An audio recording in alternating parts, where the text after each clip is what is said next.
from Yashwant Mangal sir. I've cleared CA in the very first attempt and have scored 70 marks in IDT, due to which my aggregate score went well and I managed to clear the CA. Thank you so much sir for your efforts and Mahul Shandar Jabardast classes. Myself, CA Gaurav Jain, and I scored exemption in indirect taxation, all because of Yashwant Mangal sir. Mahol Jabardast Shandar. I'm C. Nita Badwani. I score 64 marks in ID. Thank you sir for giving me such classes. क्योंकि किसी कहते हैं ना किसी काम को करने की माहौल की ज़रूरत होती है, तो वो माहौल देने के लिए thank you. I, Jainis M. Prajapati. I completed my CA I got 65 marks in IDT. And Bharat Mata ki Jai. Myself Lekha Kuwait and I scored 64 in IDT. So it was all possible because of your guidance, your constant support and your morale. And I'm really glad that I've taken GST classes from you. Once again, thank you for your guidance, sir. And now I have become CA Lekha Kuwait. Thank you, sir. CA Kaustuv Arun Kumar Singhania. I secured 62 marks in IDT. The energy with which sir teaches in his lectures is the thing which no one can match. Hi Yashwant sir, my name is Meet Pandya. I scored 61 in IDT. First of all, thank you for all the efforts you had made for clearing all the concepts in IDT. You made the concepts in IDT cluster clear, for which I am grateful to you, and gratitude is always towards you for clearing my group 2. Myself Kriti Jain. I have scored 60 marks in IDT. I have taken classes from Yashwant Mangal sir through Google Drive. It was really wonderful experience. His teaching skills are superb. The conceptual clarity given by him helped me a lot in clearing my CA finals. If anyone is thinking about him or to take classes from him, then please go for it. It will help you a lot in CA finals.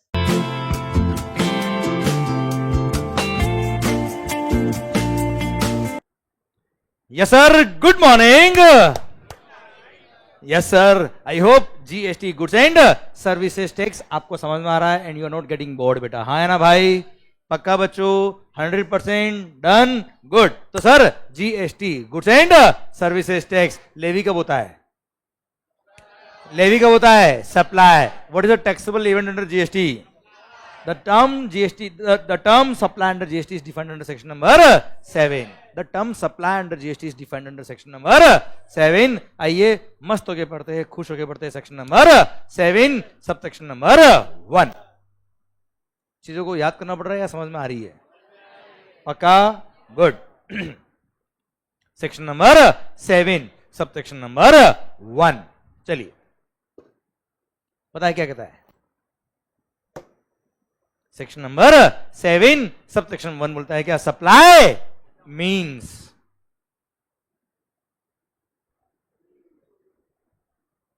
क्या बोलता है बेटा?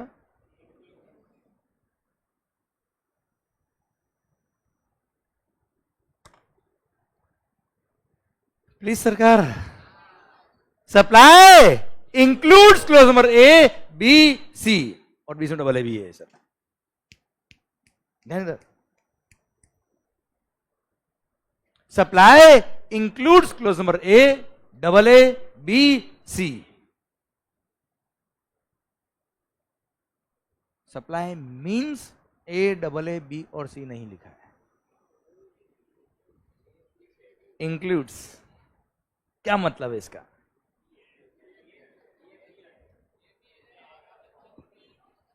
ये भी है या ये ही है? My life means you.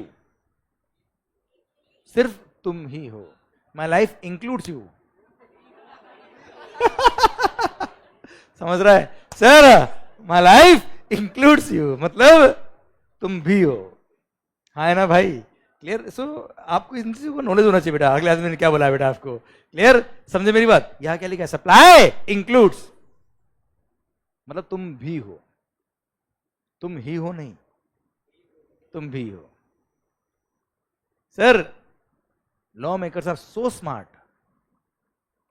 While drafting the GST law, एक एक चीज का इन्होंने ध्यान रखा है. जितने भी इनके पास्ट एक्सपीरियंस रहे हैं regarding service tax, excise, customs, VAT, हर एक चीज को ध्यान में रखते हुए इन्होंने जीएसटी लॉ को ड्राफ्ट किया है. एंड यू नो, सप्लाई का डेफिनेशन ही अपने आप में इतना इंपॉर्टेंट है कि अगर कोई ट्रांजेक्शन सप्लाई की डेफिनेशन से बाहर निकल गया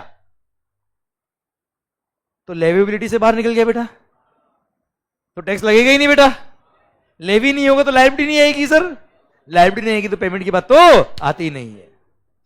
इसलिए सबसे इंपॉर्टेंट क्या है, लेवी। और लेवी कब होता है, सप्लाई पर। इसलिए लॉ मेकर्स ने ध्यान रखते हुए देखा है कि यहां पे मीन्स मत लिखो, क्या लिखो, इंक्लूड्स। So smart. अच्छा वैसे मैं आपको बता देता हूं, clause number A, double A, B और सी में सब कुछ कवर हो गया बेटा, कुछ छोड़ा ही नहीं इन्होंने बेटा। फिर भी गलती से भी कोई इंक्लूड्स कोई अगर रह जाता तो चक्कर बढ़ जाएगा बेटा। इसलिए इंक्लूड्स लिखा है, supply includes clause number A, double A, B और सी। अच्छा आपने कई सारी डेफिनेशन पढ़ी होगी अब तक बेटा। रिलेटिव्स मीन्स लिखा होता है, रिलेटिव्स इंक्लूड लिखा होता है, मीन्स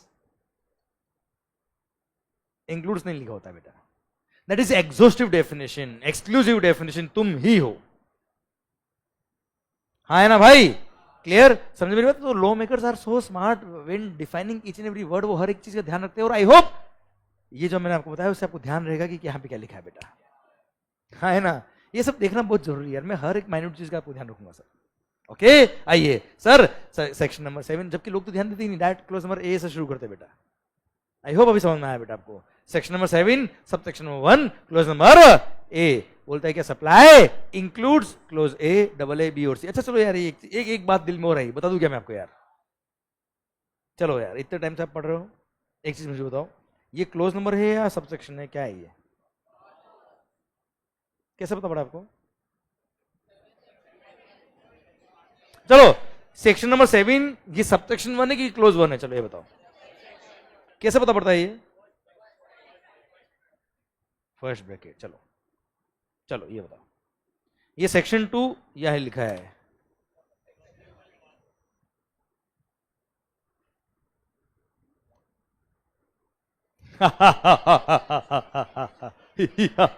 सुनो ध्यान से, इधर ध्यान।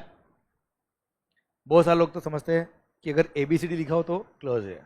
वैसे ये बात आपके एग्जाम में नहीं पूछेंगे, वो तो आप ऐसे लिख के आओगे तो समझ में आ जाएगा, सामने वाले को आना चाहिए क्लोज है कि सब सेक्शन है, तो क्या करना। पर इंटरव्यू के अंदर लाइफ में बहुत काम आती है बेटा बातें।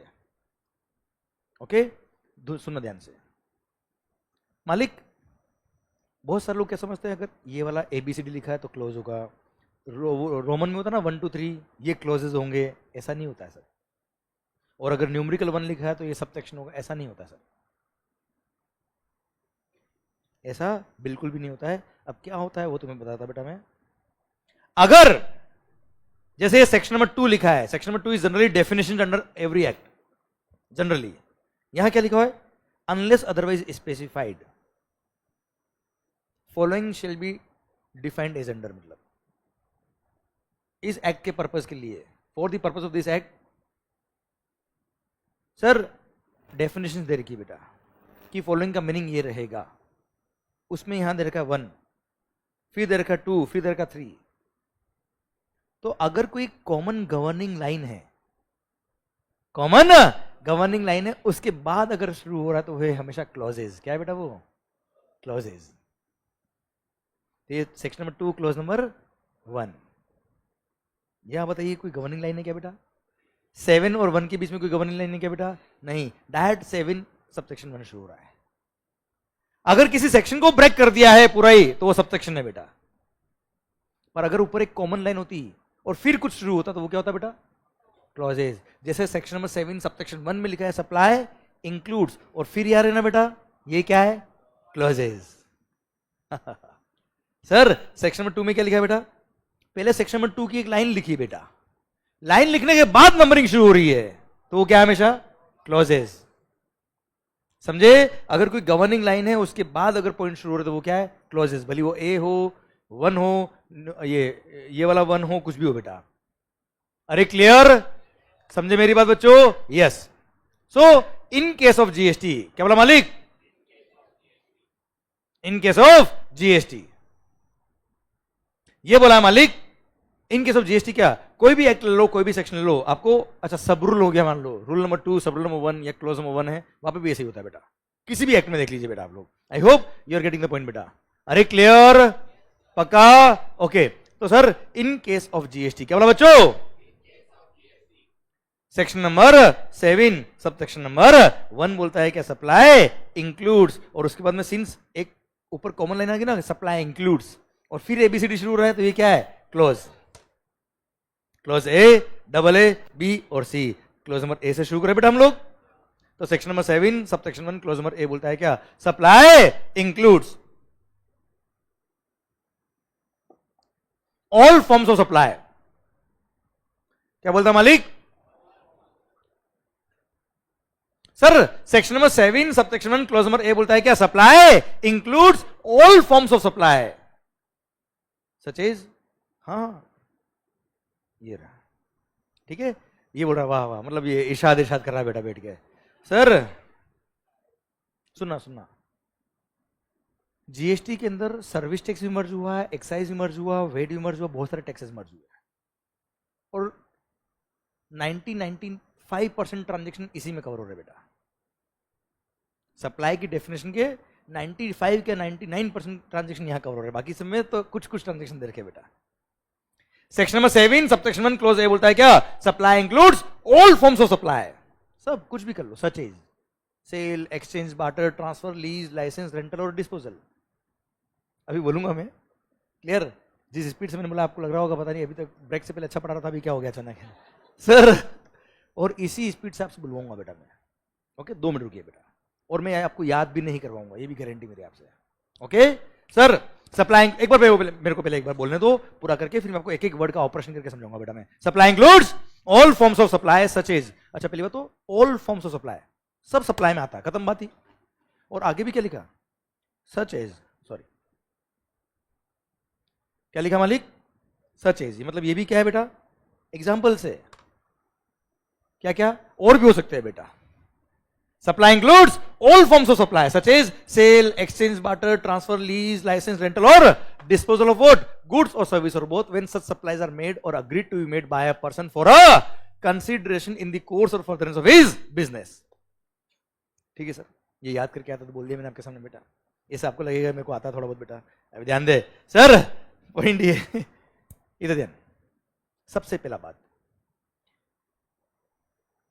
all forms of supplies are covered under the definition of the term supply, जिस पे जीएसटी लगने वाला है, such is सेल। हाँ जी सेल, सेल इधर ध्यान, इधर ध्यान। ये बोतल मैंने आपको बेच दी, हाँ है ना भाई, ₹4 10,000 है ना, हाँ बेटा सर। ब्लैक वाटर, हाँ बेटा ब्लैक वाटर नहीं बेटा, ये वो ब्राउन वाला है सर, सुनना सो सेल, ये गुड्स मैंने आपको बेच दिया है बेटा, इज कॉल्ड सेल। एक्सचेंज क्या होता है, एक्सचेंज अदला बदली। ये तुम बोल के फिर जिस तरह से देखते हो ना बेटा और तुम्हारा जो पास्ट एक्सपीरियंस रहा है डीटी का बेटा, उसको देखते मेरा दिमाग और खराब हो जाता है बेटा सर सुनना बात को ध्यान से मालिक। एक्सचेंज, पुराना फोन दो नया फोन ले जाओ और इतना डिस्काउंट मिल जाएगा आपको बेटा, हाँ है ना भाई, होता है ना, क्लियर। एक्सचेंज, जैसे नया मोबाइल फोन है ₹50,000 का, कोई भी कंपनी का पुराना फोन लेके आइए, एक्सचेंज कराइए और ₹40,000 में नया फोन ले जाइए बेटा, हाँ है ना भाई, that is also exchange. Barter sir, pure exchange is called barter. मैंने आपको इनडायरेक्ट टैक्स पढ़ाया है, बदले में आपने मुझे डायरेक्ट टैक्स पढ़ाया है, दोनों बर्बाद बेटा sir sir barter, pure exchange is called barter. समझ मेरी बात, ये सब सप्लाई के स्कोप में आता है बेटा। Supply includes all forms of supply such as sale. Sale को विजुअलाइज करो बेटा, हाँ है ना बेटा। सर मैंने कोई गुड्स आपको बेच दिया, क्लियर, इज कॉल्ड सप्लाई, हाँ है ना बेटा। Exchange, barter, clear. Sir transfer, मैंने अपने बिजनेस के स्टॉक अपनी दूसरी ब्रांच पे ट्रांसफर कर दिए या अपने किसी एचओ को ट्रांसफर कर दिए बेटा, हाँ ना, ट्रांसफर, स्टॉक ट्रांसफर सप्लाई के स्कोप में आता है बेटा, क्लियर। सर फिर लीज, फाइनेंस लीज हो या ऑपरेटिंग लीज हो बेटा, यस या नो। सर लाइसेंस, कोई सॉफ्टवेयर मैंने आपको यूज करने के लिए लाइसेंस दिया बेटा, licence to use the software, yes या नो। सर वीर रेंटल, ये क्लासरूम मैंने रेंट पे लिया, कोई मशीन आपने रेंट पे ली बेटा, इसको रेंटल एंड डिस्पोजल, मैंने अपने बिजनेस के एसेट सारे क्या कर दिए, डिस्पोज ऑफ कर दिए, ये सब सप्लाई के स्कोप में आते हैं बच्चे, इन सब पे जीएसटी लगने वाला है अगर आगे की कंडीशन पूरी होती है तो बेटा। समझे मेरी बात? क्लियर? एक एक पॉइंट समझ में आया? अच्छा ये सारे एग्जांपल आप देखिए बेटा, ये मैंने आपको बुक दे रखा बेटा, अब जो भी मैंने एग्जाम आपको लिखने की जरूरत नहीं है यार, ये लीजिए, सेल, एक्सचेंज, ट्रांसफर, बार्टर, सबके एग्जांपल ये रहे। हाँ है ना बच्चों, ये सारे एग्जांपल जो मैंने आपको समझाया है ये सब मैंने आपको यहाँ लिख रखे हैं, केवल एक रीड करना है सर आपको नॉवेल की तरह बच्चों, यहाँ इतना अच्छे से दिल में उतारो बात को कि जब ये बुक पढ़ो तो आपको लगे ही नहीं कि आप कोई बुक पढ़ रहे हो, आपको लगे नॉवेल पढ़ रहे हो बेटा। और मेरी गारंटी है सर आपने अगर इफेक्टिव लिसनिंग यहां कर ली, मैंने बोला है आपको sir reading is from eyes, learning is from या विजन इज फ्रॉम माइंड, समझे? आप लर्न करके जाओ, लर्न मतलब याद नहीं करना है, रटना नहीं है बच्चों, विजन बना के जाओ। बुक देखोगे आपको लगेगा ये सर मेरे वर्ड्स यहाँ के याद आएंगे, मेरी गारंटी विथ एग्जांपल। क्लियर? बस आप ध्यान से सुनिए, इफेक्टिव लिसनिंग करिए, सीखिए, समझे? जो लिखना है मैंने सब लिख रखा आपके लिए बेटा। ओके, इसका समराइज फॉर्म ये रहा सर, ये समरी बुक आपकी मिलने वाली है 2 दिन में आपको, कल ये रहा सर, ये समरी में भी दे रखा मैंने एक्सचेंज आपको, ये सारा। अरे क्लियर? ये सब कुछ मिल जाएगा आपको। हाँ है ना बच्चों, समझे मेरी बात? ध्यान पूरा मेरी तरफ रखिए आप। Sir supply includes all forms of supply such as sale, exchange, barter, transfer, lease, licence, rental और डिस्पोजल ऑफ व्हाट? गुड्स और सर्विसेज और बोथ, भले गुड्स हो या सर्विसेज हो या दोनों का कॉम्बिनेशन बेटा। When such supplies are made or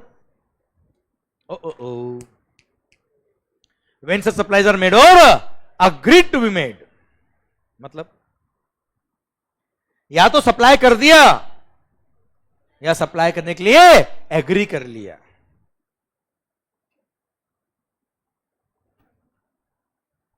आप वो लॉ की लैंग्वेज में जाओ, एग्रीमेंट टू सप्लाई वो छोड़ो, सिंपल समझो, बहुत टेक्निकल नहीं, इतना आता नहीं मेरे को बेटा, गांव से हूं छोटे से।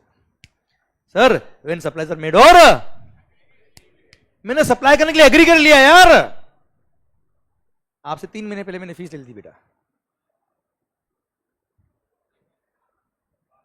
3 महीने पहले मैंने फीस ली आपसे जीएसटी पढ़ाने के लिए बेटा, मैंने एग्री कर लिया था कि यस मैं सप्लाई करूंगा।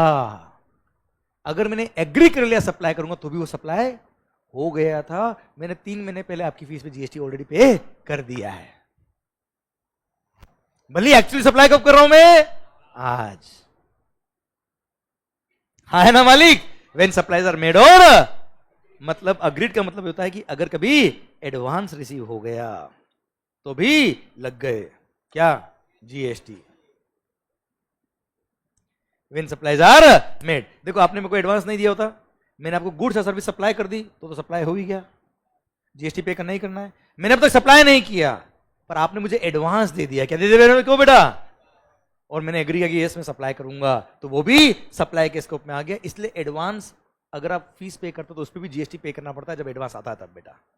तो 3 महीने पहले आपकी फीस पे जीएसटी हम पे कर चुके हैं। क्लियर? और आगे टाइम ऑफ सप्लाई चैप्टर आएगा तब और डिटेल में आपसे बात करूंगा मैं आपसे बच्चा। क्लियर? यहां से टाइम ऑफ सप्लाई में कनेक्ट करूंगा आपके लिए बेटा, उस दिन याद दिलाऊंगा, याद करो मैंने उस दिन एग्जांपल दिया था आपको ये वाला। हाँ है ना? व्हेन सप्लाईज आर मेड और, आवाज नहीं, व्हेन सप्लाईज आर मेड और, समझ में आया बेटा? एक एक वर्ड समझ में आ रहा है नहीं आ रहा है? By a person, when supplies are made और agreed to be made by a, what do you mean by person?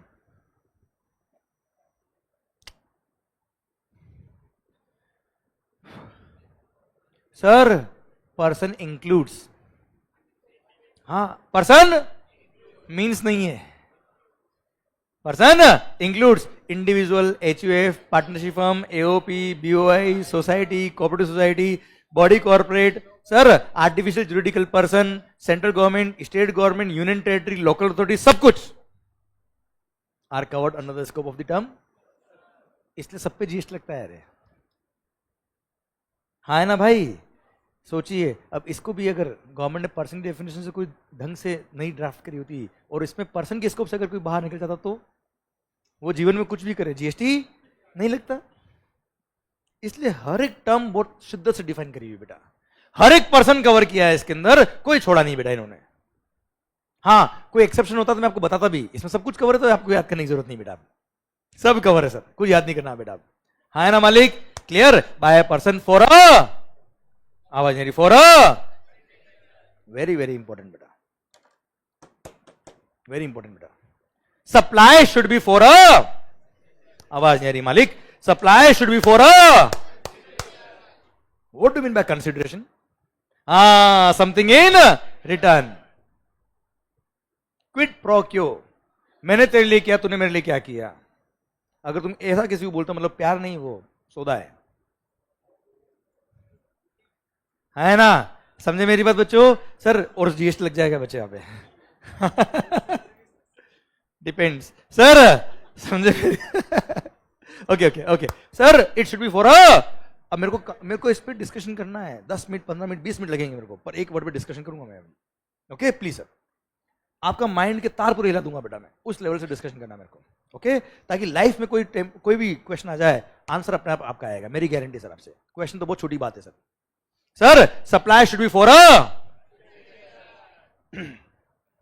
मतलब it should be for a consideration, quid pro quo, कुछ पाने के लिए कुछ किया, मतलब वो क्या है? सप्लाई। योर इंटेंशन, मेरे एक एक वर्ड को सुनना बेटा ध्यान से, क्योंकि मैं आ रहा हूं आपके क्वेश्चन को लेके बेटा। क्वेश्चन मतलब सर अभी एग्जांपल बनेंगे, आंसर आप देंगे बेटा, मैं पहले बेस क्लियर कर रहा हूं बेटा। सर कंसिडरेशन मतलब something in return, your intent should be to earn the consideration. क्या बोला सर?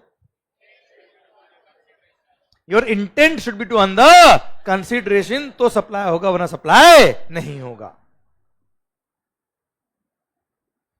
आपने सप्लाई क्यों किया? For a consideration. Please sir, है ना, मैं कोई बात को अगर 5-6 बार रिपीट करता हूं ना सर, तो ये मत समझना क्या पका रहा है, क्योंकि अगला क्वेश्चन आ रहा है ना, उसमें उस पॉइंट जब तक दिल में नहीं उतरेगा आंसर नहीं आएगा। क्लियर? तो सरकार supply should be for a consideration के लिए अगर आपने काम किया तो सप्लाई होगा, वरना सप्लाई। चलिए मान लो आप किसी मंदिर गए बेटा, मंदिर मस्जिद जो भी आप मानते हो बेटा, सरकार आप मंदिर मस्जिद गए, भगवान के भोग लगा और 100 रुपए दान पेटी में दान किए।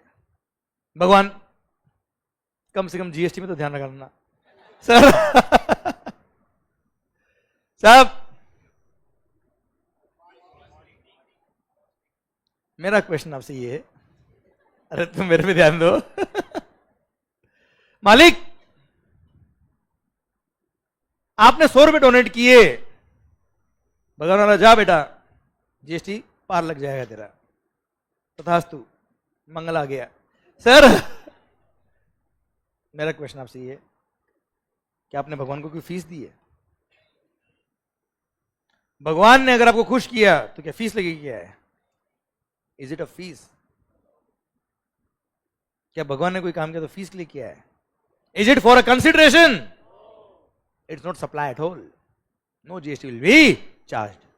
पर question number 2, question number 2 sir, question number 2, अगर वही मंदिर, वही चैरिटेबल ऑर्गेनाइजेशन कोई एक बहुत बड़ा इवेंट करने वाला है, जहां बहुत बड़े बड़े संत महात्मा आने वाले हैं और वहां पे लोगों का बहुत भीड़ आने वाला है साहब, कुंभ का मेला होने वाला है, और उस मंदिर वालों ने बोला अगर आपको आपकी कंपनी की मार्केटिंग करनी हो तो आप अपना बोर्ड यहां लगा देना, बस हमको 10 लाख रुपए दे देना।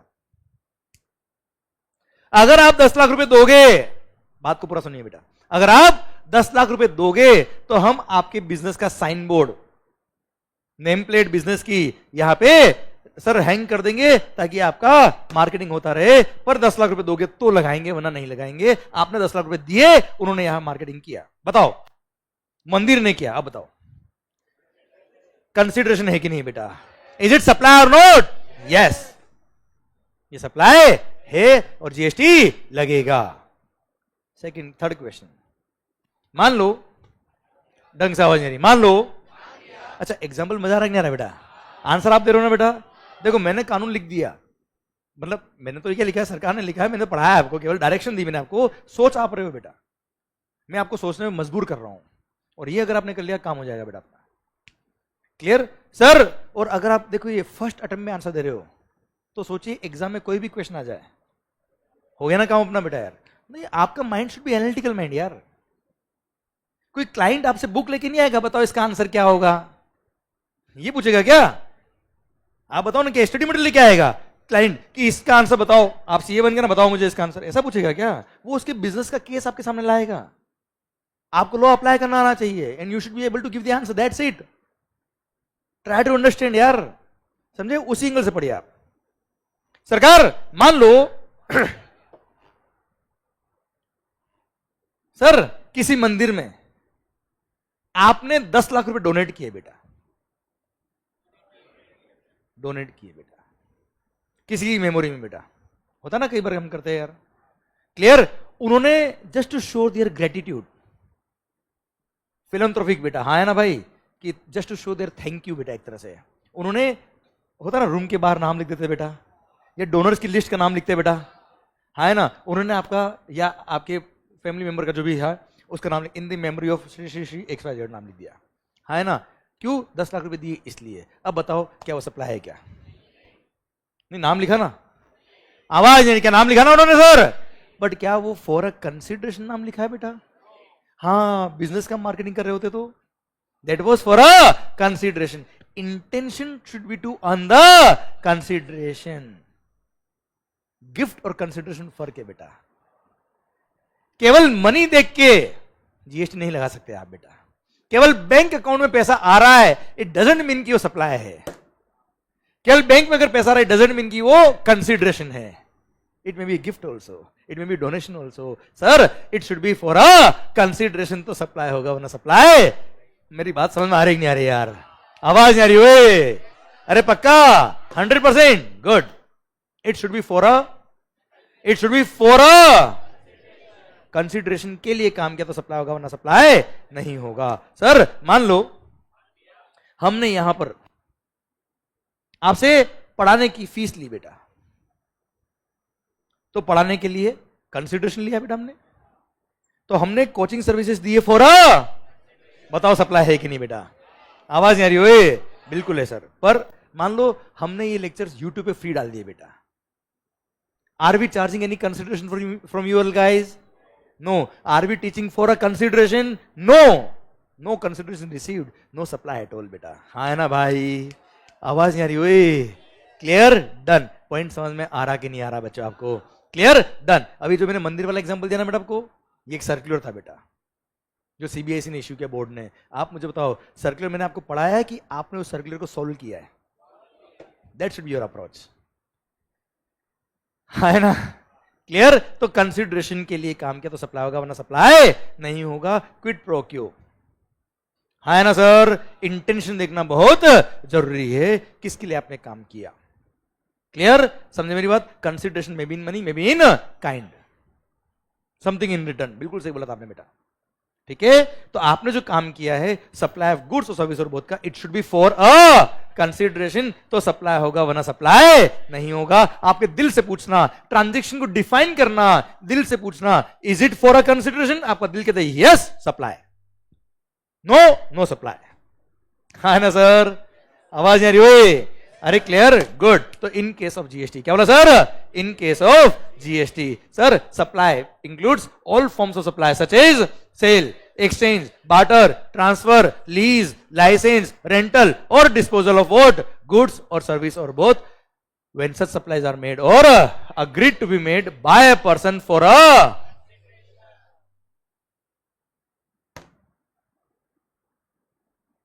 तो एक क्वेश्चन मेरा और है आपसे यार, मान लो आपके घर पे कोई पेंटिंग हैंग करी हुई पुरानी बेटा, दादाजी के टाइम की। अब पुरानी पेंटिंग है बेटा, आपको लगा कि अब पैसे की जरूरत है बेटा, आपने उस पेंटिंग को बेच दिया, ₹1 लाख आए। घर की पेंटिंग बोल रहा हूं, बिजनेस की पेंटिंग नहीं बोल रहा बेटा। Is it supply? क्यों? गुड्स बेचा है फॉर अ कंसिडरेशन,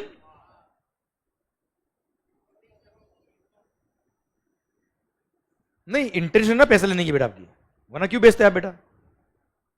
कंसिडरेशन तो है। अगर केवल इतना ही सप्लाई होता तो सोचिए, आपने अपने पर्सनल लेवल पे कोई भी काम किया तो लग गए जीएसटी बेटा।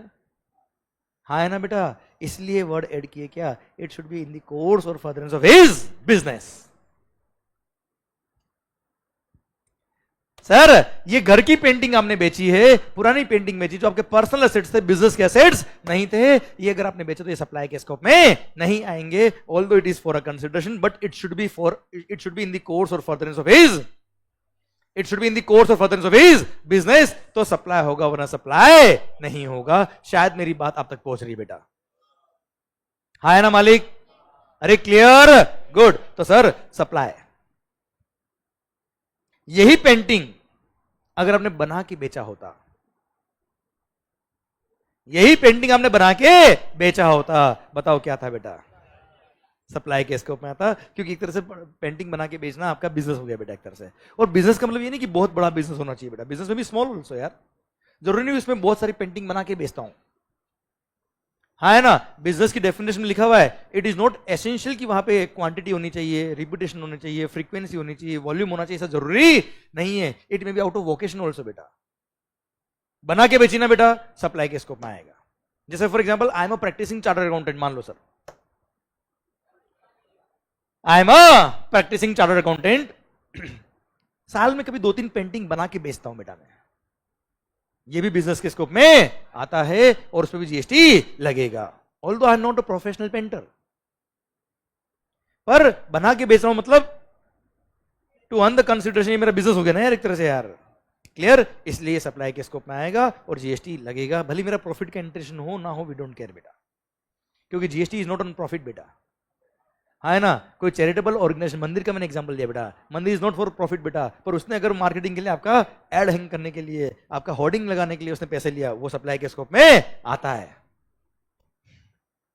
हाँ है ना भाई, अरे क्लियर, ओके। तो सर मान लो दीपिका पादुकोण ने अपने घर की ओल्ड ज्वेलरी बेची बेटा, बताओ सप्लाई के स्कोप में आएगा, आवाज नहीं आ रही, ओए नहीं आएगा। ऑल द गुड्स बेचा है for a consideration, but it is not in the course और फर्दरेंस ऑफ हिज बिजनेस, हर बिजनेस, अरे क्लियर मालिक। पर यही ज्वेलरी के शोरूम वाले ने ज्वेलरी बेची होती तो बेटा, क्लियर। अच्छा यही अगर मान लो आपने अपनी घर की पर्सनल कार बेची है, नो सप्लाई, पर यही बिजनेस की कार जो थी, जिसका डेप्रिसिएशन आप बिजनेस में ले रहे हो, वो बेची होती तो यस, सप्लाई के स्कोप में आता। भले कार बेचना आपका बिजनेस नहीं है, पर बिजनेस का एसेट बेचा तो वो भी बिजनेस के स्कोप में आता है बेटा, क्या बोला सर, बिजनेस का एसेट बेचा तो वो भी बिजनेस के स्कोप में आता है। शायद मेरी बातें आप तक पूरी पहुंच गई बच्चों, पूरी क्लियरिटी के साथ पहुंची बेटा। सेक्शन नंबर 7 सबसेक्शन 1 क्लोज ए खत्म होता है, अब शायद मजा आया बेटा बात में आपको, एक बार वापस बोल दे बेटा आप लोग।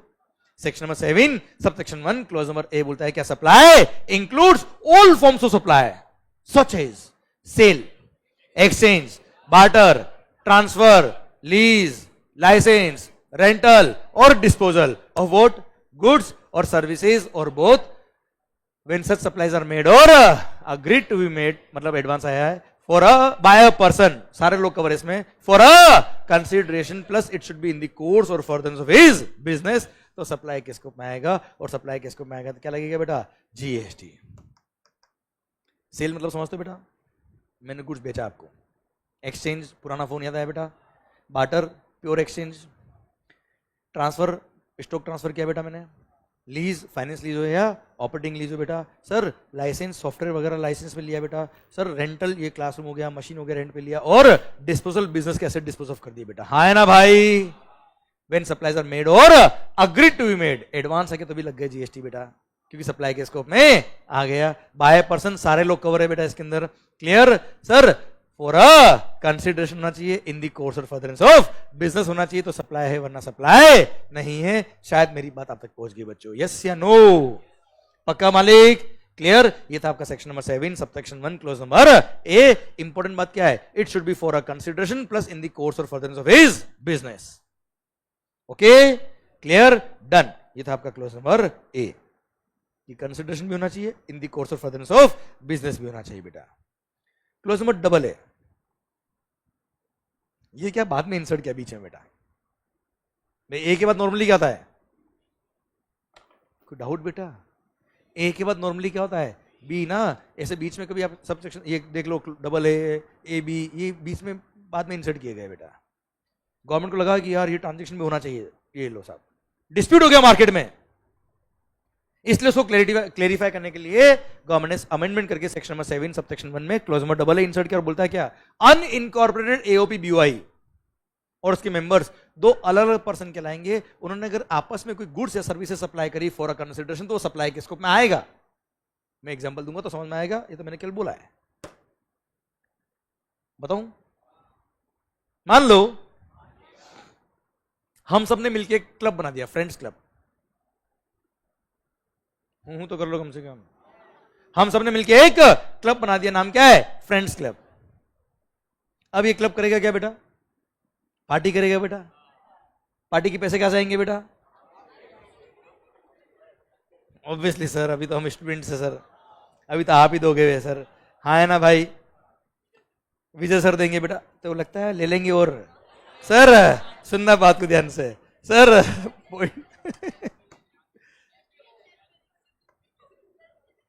डीके सर बेटा, हाँ वो फिर भी विलाय कर सकते हैं सर। अभिषेक सर बेटा अपने का क्लब तोड़ देंगे बेटा सर। सर सुनना बात ध्यान से सर, सुनना वो भाई मालिक, हाँ क्लब बना दिया सर हमने।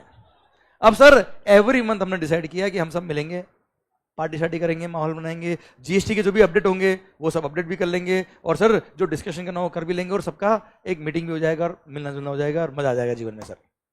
अब हमने डिसाइड किया कि सर एवरी मंथ मिलेंगे, पार्टी वार्टी करेंगे, डिनर करेंगे, पैसे कैसे आएंगे, सब लोग कॉन्ट्री करेंगे। क्या करेंगे बेटा, सब लोग कॉन्ट्री करेंगे, हाँ है ना। That country is called membership fee. और क्या है, that country is called membership fee. अच्छा, आप मेंबरशिप फी क्यों पे कर रहे हो, क्योंकि क्लब आपको सर्विसेज दे रहा है, हाँ है ना, तो ये भी सप्लाई ऑफ सर्विस के स्कोप में आएगा। और अगर यही क्लब ने गुड्स बेचे होते, क्या बेचे होते बेटा, तो सप्लाई ऑफ गुड्स के स्कोप में आता बेटा, अरे हाँ है ना। अच्छा, अब मान लो हमने क्लब तो बना लिया, अब हर महीने ये काम करेगा कौन, सबको बुलाना, मैसेज करना, वेन्यू डिसाइड करना, पार्टी ऑर्गेनाइज करना, ये काम करेगा कौन साहब। तो हमने क्या किया, दो मेंबर्स ऐसे थे जो इन्होंने बोला कि सर ये काम हम कर लेंगे, बस महीने के 10,000 रुपए चार्ज करेंगे हम। भाई अपना टाइम डिवोट करेंगे ना उस काम के लिए यार, समझे मेरी बात सर। तो 10,000 रुपए, these two people are providing services to club बेटा। भले वो मेंबर है तो members are providing services to club. अच्छा, क्लब में जब पार्टी होती है तो गुड्स भी काम आता है, कुछ वो गुड्स आप बेचने वाले हो क्लब को बेटा, भले आप मेंबर हो, but you are supplying the goods to club for a consideration बेटा, it is supply of goods. यहां है ना भाई, तो मेंबर क्लब को सप्लाई करे या क्लब मेंबर्स को सप्लाई करे, भले गुड्स हो या सर्विसेज हो, if it is for a consideration तो वो सप्लाई के स्कोप में आएगा, हाँ है ना भाई। अब सुनना बेटा, कोई टफ पॉइंट था क्या बच्चा, एक्चुअली अब आप बोलेंगे यार इसको इंसर्ट ही किया, थोड़ा बैकग्राउंड सुनना बेटा। मालिक क्या हुआ, जब हम लोगों ने क्लब बनाया, इसका कोई इनकॉर्पोरेशन नहीं कराया, अनइनकॉर्पोरेटेड एओपी भी हुई बेटा ये। तो हम लोगों ने क्या बोला कि हम लोग जो कॉन्ट्री कर रहे हैं किसके लिए कर रहे हैं, हमारे लिए तो कर रहे हैं। तो क्लब जो सर्विस दे रहा है किसको दे रहा है, हमको दे रहा है। क्लब कौन है, हम ही तो है, तो खुद ही खुद को हम सर्विस दे रहे हैं, खुद ही खुद को कंसिडरेशन दे रहे, we are the self person. तो हम तो दो अलग अलग पर्सन है ही नहीं। जब दो अलग अलग पर्सन है ही नहीं तो आप जीएसटी लगा ही क्यों रहे हो साहब। तो गवर्नमेंट ने क्लेरिफाई करके बोला दिमाग खराब मत कर। क्या बोला, दिमाग क्या बोला गवर्नमेंट ने, दिमाग खराब मत कर, ये सप्लाई है, हाँ है ना। हाँ क्या पड़ेगा, अरे एक रेप्टा पड़ेगा, जीएसटी लगेगा। और बोल दिया क्या कि sir unincorporated AOP not withstanding anything content in any act, किसी भी कानून में कुछ भी लिखा हो वी डोंट केयर, किसी भी जजमेंट में कुछ भी लिखा हो we don't care. Unincorporated AOP BOI और उसके मेंबर्स दो अलग अलग पर्सन कहलाएंगे, दो सेपरेट पर्सन कहलाएंगे। और इन्होंने अगर आपस में कोई ट्रांजेक्शन किया है, सप्लाई ऑफ गुड्स का है, सप्लाई ऑफ सर्विस का, तो वो सप्लाई के स्कोप में आएगा, दैट्स इट। समझे मेरी बात। भले पेमेंट जो रहा है वो कंसिडरेशन जो आप दे रहे हो वो कैश में दे रहे हो, डेफर्ड पेमेंट में दे रहे हो, या एनी अदर वैल्यूएबल कंसिडरेशन दे रहे हो, उससे कोई फर्क नहीं पड़ता, पर वो सप्लाई के स्कोप में आएगा if it is for a consideration बेटा। बोलो यस सर।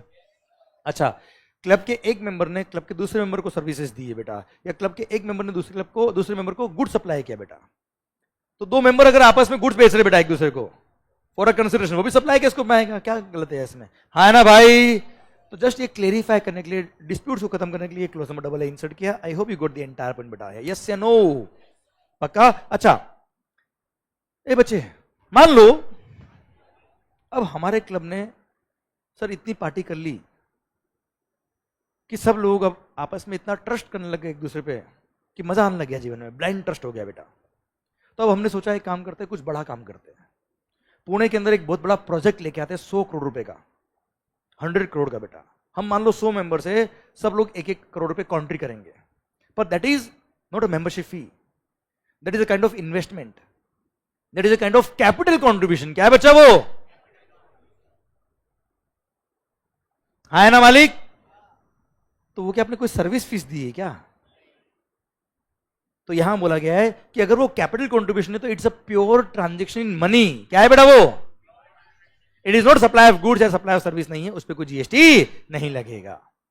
क्लियर? समझे आप मेरी बात बच्चों? हाँ है ना भाई? ओके, तो सर मैं यहां पे डिफाइन करता था आपके लिए अच्छे से, ये रहा। अच्छा, एओपी बीओई का फुल फॉर्म क्या है? जो कुणाल ने लिखा है, एसोसिएशन ऑफ पर्संस और बॉडी ऑफ इंडिविजुअल्स, या कोई सोसाइटी मान लो, क्लब मान लीजिए, जेवी मतलब जॉइंट वेंचर बेटा। हाँ है ना भाई?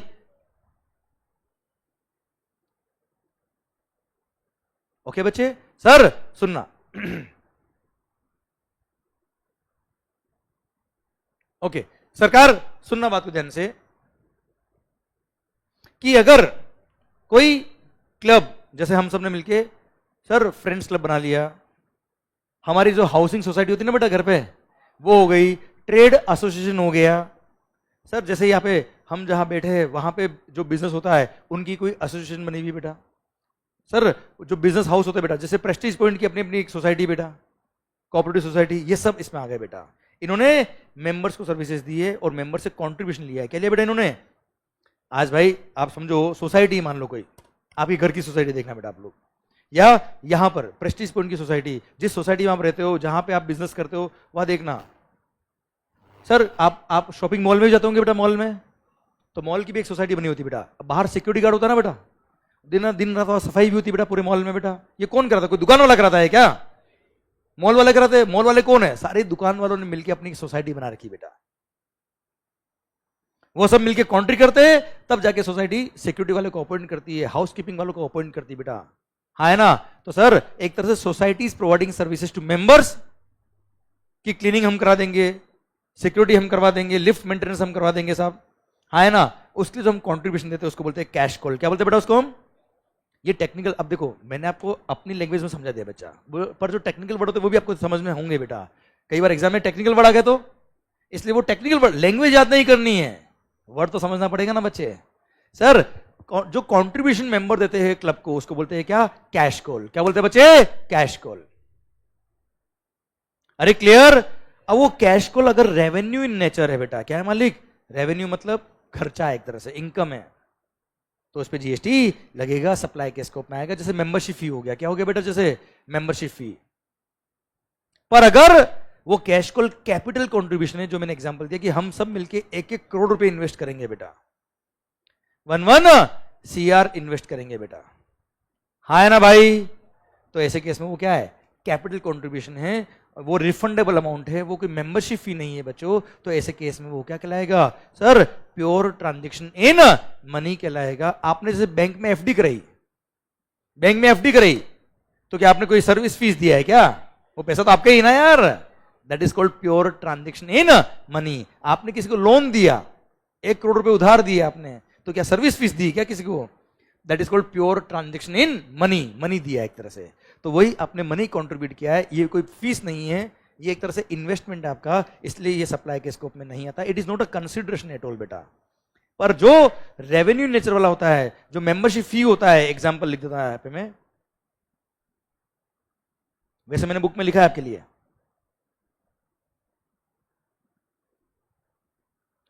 एग्जांपल मेंबरशिप फी, अगर मैंने आपसे मेंबरशिप फी चार्ज की, that is a supply of service. हाँ है ना भाई? आवाज नहीं आ रही हुई? अरे क्लियर? डन। तो यहां तक पॉइंट समझ में आया कि आपको बच्चों? क्लियर? तो इन case of unincorporated AOP BOI, club, society, joint ventures, sir इन्होंने मेंबरशिप फी लिया तो सप्लाई ऑफ सर्विस के स्कोप में आएगा। गुड्स बेचा तो सप्लाई ऑफ गुड्स के स्कोप में आएगा। मेंबर ने क्लब को सर्विस दी है, मेंबर ने क्लब को गुड्स बेचा तो सप्लाई ऑफ गुड्स या सप्लाई ऑफ सर्विस के स्कोप में आएगा। कुल मिला के दोनों को 2 सेपरेट पर्सन मानना है। क्या मानना है बच्चा आपको? 2 अलग अलग पर्सन है, सेल्फ सर्विस नहीं माना जाएगा। अच्छा, घर पे जैसे मैं आपको जीएसटी पढ़ाया है, बुक बनाने से पहले अमेंडमेंट में सारे पढ़ता हूं बेटा, उसके बाद समझ के फिर बुक में इनकॉर्पोरेट करता हूं। तो मैंने खुद ने खुद को पढ़ाया, अमेंडमेंट बहुत भारी था बेटा, जबरदस्त अमेंडमेंट है यार, बहुत भारी, मजा आ गया, लो 10,000 रुपए जीएसटी जमा कराओ, ऐसा है क्या? खुद ने खुद को पढ़ाई, जैसे सप्लाई सर्विस क्या, पर क्लब ने सोसाइटी को सर्विस, क्लब ने मेंबर को सर्विस दी तो सब सर्विस है बेटा, सप्लाई है, ये कहना चाह रहा, वो सेल्फ सर्विस नहीं है सर। क्लियर? क्लब और मेंबर दो अलग अलग पर्सन कहलाएंगे, कोई खास बात? चलिए, तो सर ये था आपका section number 7 sub section 1 clause number AA। कोई खास बात? कोई खास बात? ओके सर, जय भाई, जय चिराग, जय छग, समझ में आया बेटा आपको? अरे क्लियर, ठीक। तो इन केस ऑफ जीएसटी क्या बोला sir? In case of GST supply, supply, जय जानवी, समझ में आ रहा बेटा आपको? अभी क्लियर? ओके, तो इन केस ऑफ जीएसटी क्या बोला मालिक? इन केस ऑफ जीएसटी कोई भी ट्रांजैक्शन पे जीएसटी लगेगा अगर वो सप्लाई के स्कोप में आता है तो, और सप्लाई के स्कोप में क्या आता है, वो सेक्शन नंबर 7 ने डिफाइन किया। सेक्शन नंबर 7 सबसेक्शन 1 हम पढ़ रहे हैं, वो बोलता है कि supply includes, supply includes, clause number A बोलता है क्या, ऑल फॉर्म्स ऑफ सप्लाई। हाँ है ना भाई, it should be for a consideration plus in the course और फर्दरेंस ऑफ हिज बिजनेस। अरे क्लियर, समझे मेरी बात? सेकंड, क्लोज नंबर AA बोलता है कि अगर किसी भी सोसाइटी या क्लब ने अपने मेंबर से कोई फीस लिया है या मेंबर ने क्लब से फीस लिया तो वो सप्लाई के स्कोप में आएगा। दोनों को दो सेपरेट पर्सन मानने का है बेटा, yes and no? Okay, clause number B, clause number B। अच्छा, क्लोज नंबर AA तो बीच में इंसर्ट किया गया बेटा, क्लोज नंबर AA को एक बार हटाइए बेटा। क्लोज नंबर A क्या था बेटा, वापस बोलना बेटा? Supply should be for a, आवाज नहीं, supply should be for a consideration plus in the course और फर्दरेंस ऑफ हिज बिजनेस। तो सप्लाई होगा वरना सप्लाई नहीं होगा। कंसिडरेशन भी होना चाहिए प्लस बिजनेस के लिए भी होना चाहिए बेटा। पर अगर आपने सर्विसेज इंपोर्ट करी, क्या इंपोर्ट करी बच्चा आपने? पर अगर आपने सर्विसेज इंपोर्ट करी फॉर अ कंसिडरेशन, वो भी सप्लाई के स्कोप में आएगा, भले वो इन दी कोर्स और फर्दरेंस ऑफ बिजनेस हो या ना हो, बिजनेस के लिए हो या ना हो। अगर आपने सर्विसेज इंपोर्ट करी है, क्या इंपोर्ट करी बच्चे आपने, तो सप्लाई के स्कोप में आएगा, और सप्लाई के स्कोप में आएगा तो क्या लग जाएगा, GST, but it should be for a consideration. Import of services, import of goods पे तो एनीवेज क्या लगता है बेटा, कस्टम्स, और कस्टम के साथ में क्या लग जाएगा, आईजीएसटी। वो मेरा पॉइंट अभी है ही नहीं बेटा, वैसे भी कस्टम के साथ में लगता है बेटा वो। यहां पे हम पढ़ रहे क्या, सर्विसेज का पॉइंट, सर्विस के लिए वो क्या बोला, इंपोर्ट ऑफ सर्विसेज फॉर अ, भले वो बिजनेस के लिए हो या ना हो, सप्लाई के स्कोप में आएगा। एग्जांपल दो बेटा मैं, देख क्लोज नंबर ए बोलता है क्या, supply should be for a consideration plus in the course और furtherance of business. Clause number B क्या बोलता है, कोई बात नहीं, बिजनेस के लिए हो या ना हो, अगर आपने सर्विसेज इंपोर्ट करी फॉर अ कंसिडरेशन तो सप्लाई के स्कोप में आएगा। एग्जांपल दूं मैं आपको बेटा, netflix.com, मालिक मान लो, अच्छा से नहीं मान रहे, मान लो, गुड सर, क्या नाम,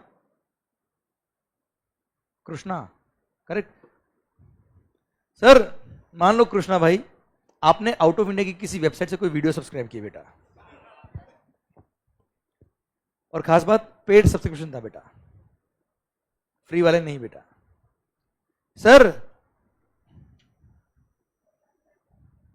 नेटफ्लिक्स तुम्हारी सोच को एक डायरेक्शन दो बेटा।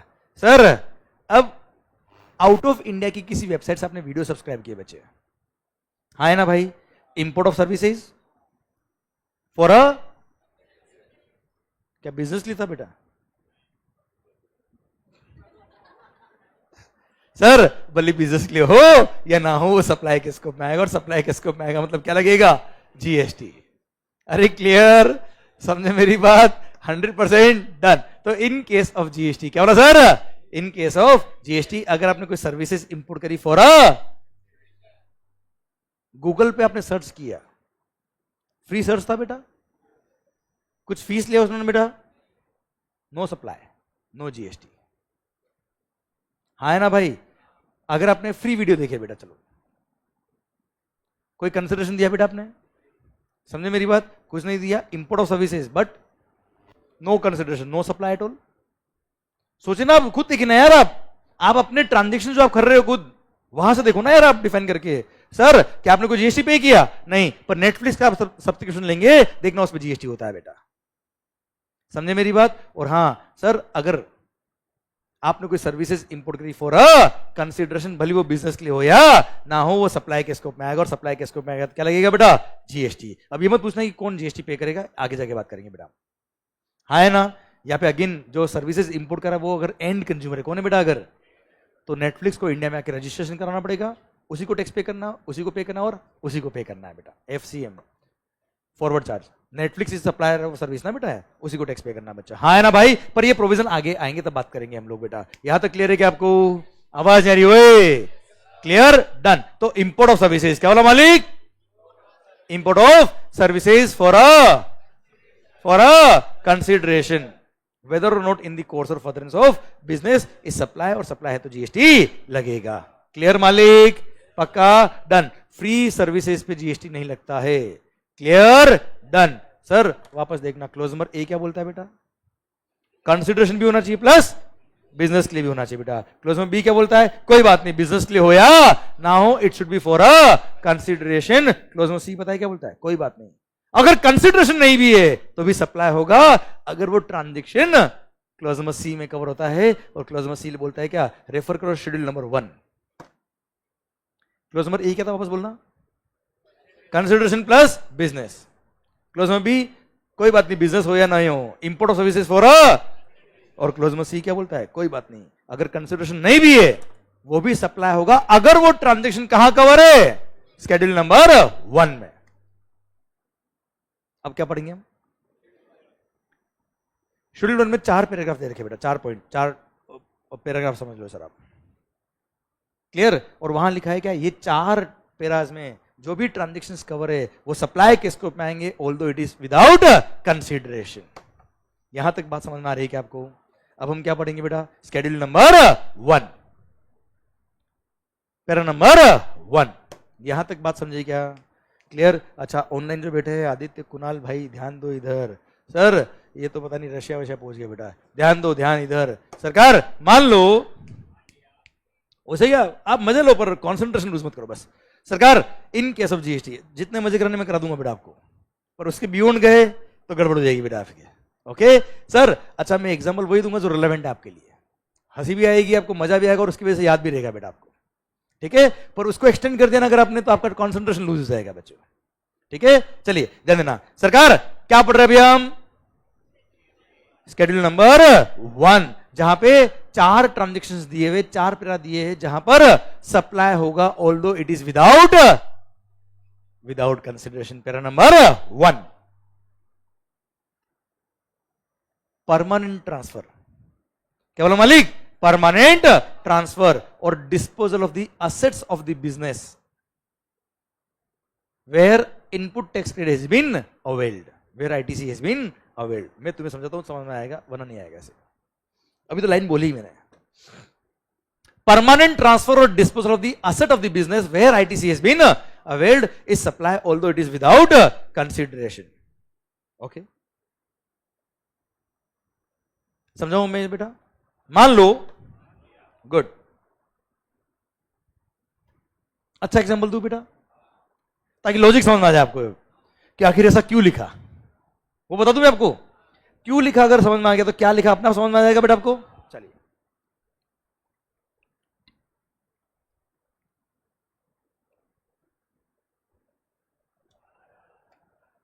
मान लो मैंने अपने बिजनेस के लिए कोई लैपटॉप परचेज किया। हाँ सर, मैंने अपने बिजनेस के लिए कोई लैपटॉप परचेज किया, it is my business asset. उसके परचेज में मैंने जीएसटी पे किया बेटा, उस जीएसटी का मैंने इनपुट टैक्स क्रेडिट ले लिया। आई अवेल्ड द आईटीसी बेटा। अच्छा, गवर्नमेंट ने मेरे को आईटीसी क्यों दिया बेटा? क्योंकि वो मैं अपने बिजनेस के लिए यूज करूंगा बेटा। हाँ है ना भाई? कोई खास बात? अब मैंने बिजनेस के लिए तो यूज नहीं किया और उसको किसी चैरिटेबल ऑर्गेनाइजेशन को डोनेट कर दिया बेटा। हाँ है ना भाई। अब आप मुझे बताओ, सरकार ने ये विश्वास रख के मेरे को जीएसटी का क्रेडिट दिया था कि वो लैपटॉप को मैं यूज करूंगा फॉर माय बिजनेस पर्पज। हाँ है ना। क्या मैंने अपने बिजनेस के लिए यूज किया बेटा? आवाज नहीं आ रही है। क्या किया मैंने बेटा? डोनेट कर दिया। क्या मेरे को आईटीसी मिलना चाहिए? क्या मेरे को आईटीसी मिलना चाहिए? फिर भी मैंने आईटीसी लिया था ना बेटा। इसलिए वो लैपटॉप जो मैं डोनेट करूंगा, ये मान लेंगे कि मैंने उसको क्या कर दिया? सप्लाई कर दिया। सप्लाई कर दिया तो क्या मानेंगे उसको? जीएसटी लग जाएगा बेटा। अब वो सेल पे जीएसटी लगेगा तो वो क्रेडिट जो है वो ऑटोमेटिक यूज आ जाएगी ना बेटा। यार वो एक तरह से क्रेडिट ऑटोमेटिक नहीं लोगे बेटा मेरी। भाई 10 लाख का मैंने आईटीसी लिया और 10 लाख का मेरा लायबिलिटी आ गया बेटा, तो एक तरह से नहीं लोगे ना बेटा यार। हाँ है ना भाई। सर वापस सुनना, मैंने क्या किया? 10 लाख का क्रेडिट लिया जो मेरे को नहीं लेना चाहिए था। तो गवर्नमेंट ने क्या किया? जब मैंने लैपटॉप डोनेट किया तो 10 लाख की मेरी लायबिलिटी बढ़ा दी बेटा। ये मान ली कि मेरी सेल हो गई बेटा, और सेल पे अगर लायबिलिटी क्रिएट हो गई तो लायबिलिटी को पे कैसे करते हैं बच्चे? 14 की लायबिलिटी कैसे पे करते हैं? 10 का क्रेडिट यूज करते हैं। तो एक तरह से मेरा क्रेडिट जो डेबिट था वो नेगेटिव हो गया ना, रिवर्स हो गया बेटा, एक तरह से क्रेडिट हो गया बेटा। हाँ है ना भाई। तो क्रेडिट का इफेक्ट नलीफाई हो गया बच्चा इसमें। इसलिए गवर्नमेंट ने क्या कर दिया? शेड्यूल नंबर 1 में पैरा नंबर 1 इंसर्ट करके बोल दिया क्या? अगर आपने कोई असेट परमानेंट ट्रांसफर किया है, क्या किया बेटा आपने? परमानेंट ट्रांसफर और disposal of the assets of the business where ITC has been availed. Where? अगर किसी असेट के परचेज में आपने आईटीसी लिया तो उसको धंधे में यूज करो साहब। इधर उधर ट्रांसफर किया तो उसका आईटीसी भी रिवर्स करना पड़ेगा, सप्लाई के स्कोप में कवर हो जाएगा बच्चा। वो कुछ समझ में आ रहा है कि नहीं आ रहा बेटा? परमानेंट ट्रांसफर और बोलो बोलो परमानेंट ट्रांसफर और disposal of the assets of the business where ITC has been availed. चलिए सेकंड क्वेश्चन। सेकंड क्वेश्चन है बेटा, पैरा नहीं पढ़ा रहा मैं आपको। मान लो वही लैपटॉप जो मैंने परचेज किया था, करो रे, उसके परचेज में मैंने क्रेडिट लिया ही नहीं था बेटा। अब मैं किसी को भी डोनेट करूं, कोई सरकार को फर्क पड़ रहा है क्या यार? कोई फर्क पड़ रहा है क्या यार? क्योंकि उनके जो टैक्स था उनको मिल गया, उसका क्रेडिट भी किसी ने नहीं लिया, मतलब उनकी रेवेन्यू उनके पास आ गई। समझे मेरी बात? अब तो भले किसी को भी डोनेट कर, वी डोंट केयर। कोई खास बात? चलिए थर्ड क्वेश्चन। हम शेड्यूल 1 की बात कर ही कब रहे सर? हां, जब it is for without consideration. अगर कंसिडरेशन होता तो हाँ, तो क्लोज नंबर ए में कवर होता ना यार। अगर मैंने लैपटॉप बेचा होता, बिजनेस का एसेट क्या होता? मैंने बेचा होता फॉर अ कंसिडरेशन, तो section number 7 subsection clause A में आया था बेटा। ये रहा फर्स्ट वाला point. All forms of supply such a sale for a consideration, business का एसेट बेचा बेटा मैंने। हाँ है ना भाई। वो तो वैसे भी सप्लाई के स्कोप में आ जाता बच्चा। हम शेड्यूल 1 की बात करेंगे ही कब? जब ये विदाउट कंसिडरेशन है। इतना समझ में आ गया तो मैं अगला पॉइंट बोल दूं बेटा आपको, क्योंकि अगला पॉइंट मस्त वाला आने वाला है बेटा। बोल दूं क्या? अगला पॉइंट मतलब अगला एग्जांपल, अभी पॉइंट खत्म नहीं किया मैंने। बोल दूं क्या? तो शेड्यूल 1 की बात कब करी? वापस बोलना एक बार मेरे को। When supply is without consideration, तो वो सप्लाई के स्कोप में आएगा। If it is for a consideration तो एनीवे सप्लाई है। क्लोज नंबर ए में दिमाग खराब मत करना बेटा आप लोग, वो सप्लाई में तो ही है बेटा। If it is for without consideration तो सर शेड्यूल 1 की बात आएगी। और वहां देखने का क्या कि उस असेट को जब आपने परमानेंटली ट्रांसफर किया है तब आपने परचेस पे आईटीसी लिया था या नहीं लिया था? अगर नहीं लिया था तो आईटीसी नहीं लिया। विदाउट कंसिडरेशन अगर बेच आपने किसी को डोनेट किया, सप्लाई के स्कोप में नहीं आएगा। आईटीसी लिया था और आपने किसी को डोनेट किया तो सप्लाई के स्कोप में आएगा और जीएसटी लगेगा। बोलो यस सर। अच्छा सुनना, अगर आपने लैपटॉप परचेज किया था और बाद में किसी को बेच दिया, क्या कर दिया बेटा? फॉर अ कंसिडरेशन, तो सप्लाई के स्कोप में, भले उसके परचेज पे आईटीसी लिया है नहीं लिया, कोई फर्क पड़ता है क्या? तो अगर फॉर अ कंसिडरेशन है तो क्लोज ए में खत्म कर देना बेटा बात को। कंसिडरेशन नहीं है तो बात करने का कि परचेज पे आईटीसी लिया था या नहीं लिया था। यस या नो? पक्का मालिक? 100% डन। देखो सर,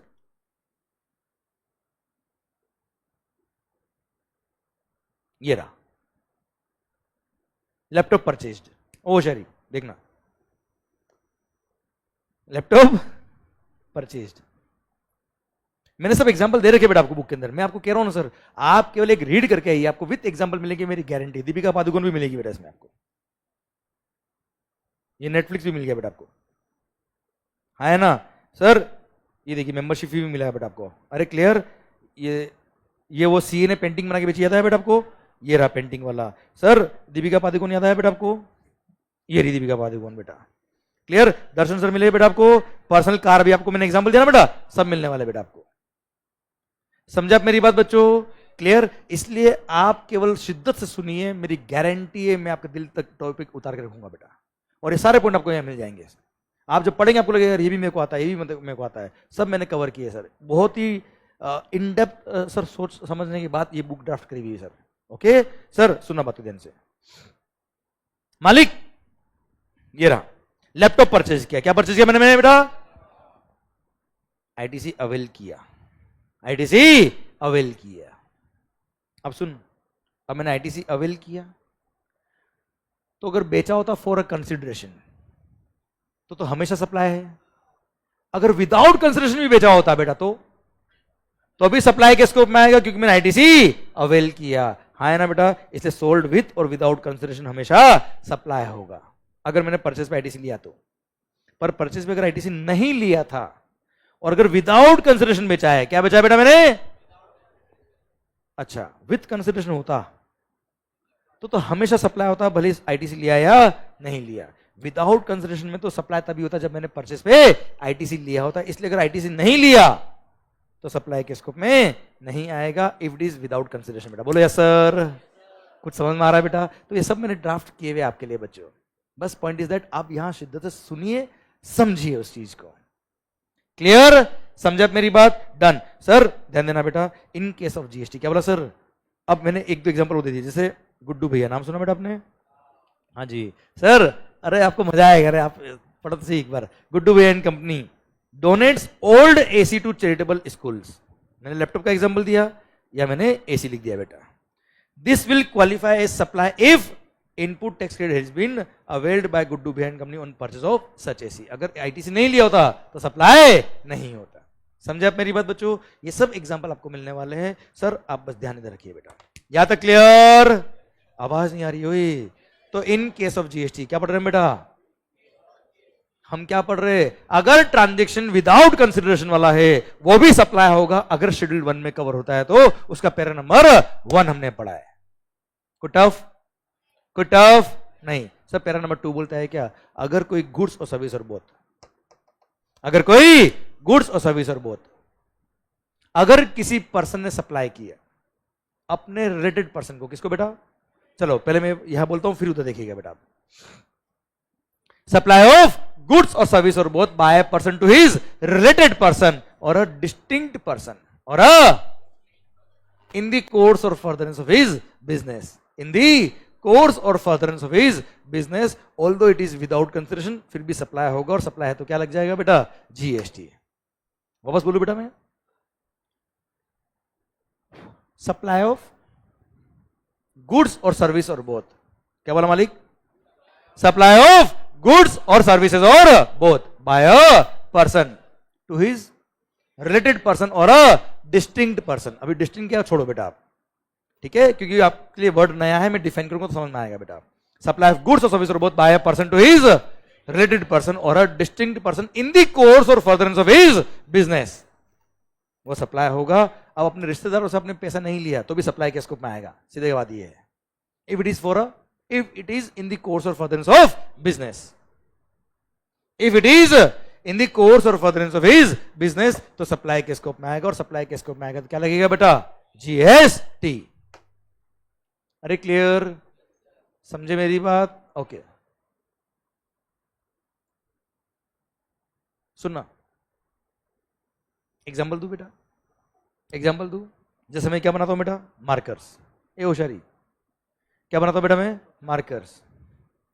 बनाए मैंने मार्कर्स, अब मैंने अपने रिलेटेड पर्सन को ये गिफ्ट कर दिया, हाँ है ना भाई?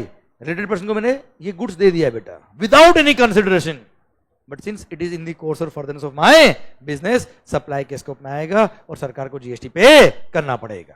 कोई खास बात, कोई टफ बात?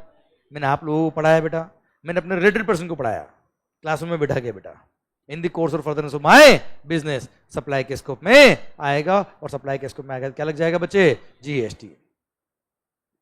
Although it is without consideration. अच्छा विद कंसिडरेशन होता तो मैं यहां बात ही नहीं करता, बात तो क्लोज नंबर ए में खत्म हो जाती बच्चा, है ना भाई, समझे मेरी बात? Okay, if it is without consideration तो क्लोज नंबर सी की बात करें, शेड्यूल नंबर 1 की बात करें बेटा, है ना मालिक? चलिए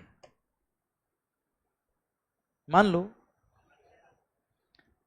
आपके कोई रिलेटेड पर्सन है बेटा, क्या नाम? विनय भाई, आपके कोई रिलेटेड पर्सन है बेटा,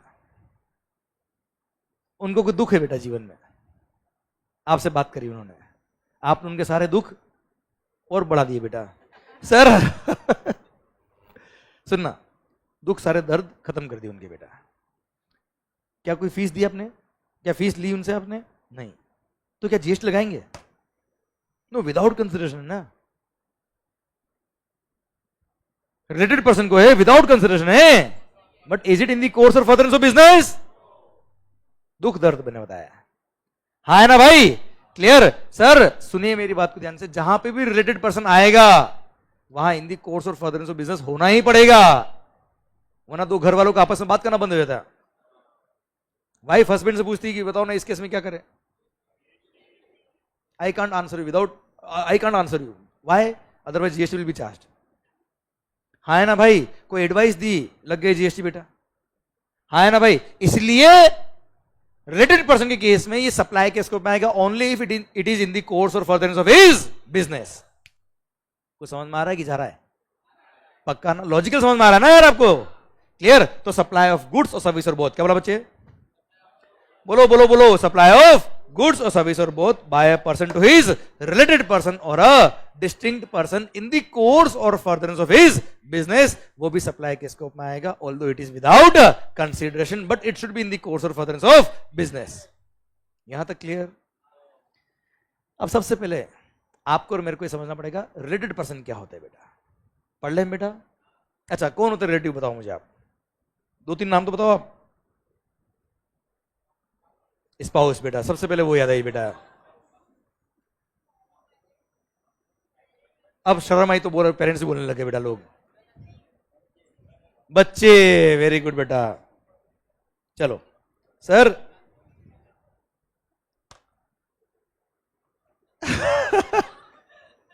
ऊपर दो, साथ में दो, ओके सर पढ़ ध्यान से होशियारी। सर रिलेटेड पर्सन्स डिफाइन किया है जीएसटी में बेटा, ये है जीएसटी में हमारे रिश्तेदार, पढ़ना ध्यान से। Related person includes legal person deemed as related if such persons are officers or directors of one another's business बेटा। देखो हम पढ़ रहे हैं क्या, जीएसटी, मोहब्बत नहीं बेटा। GST is a tax on transactions.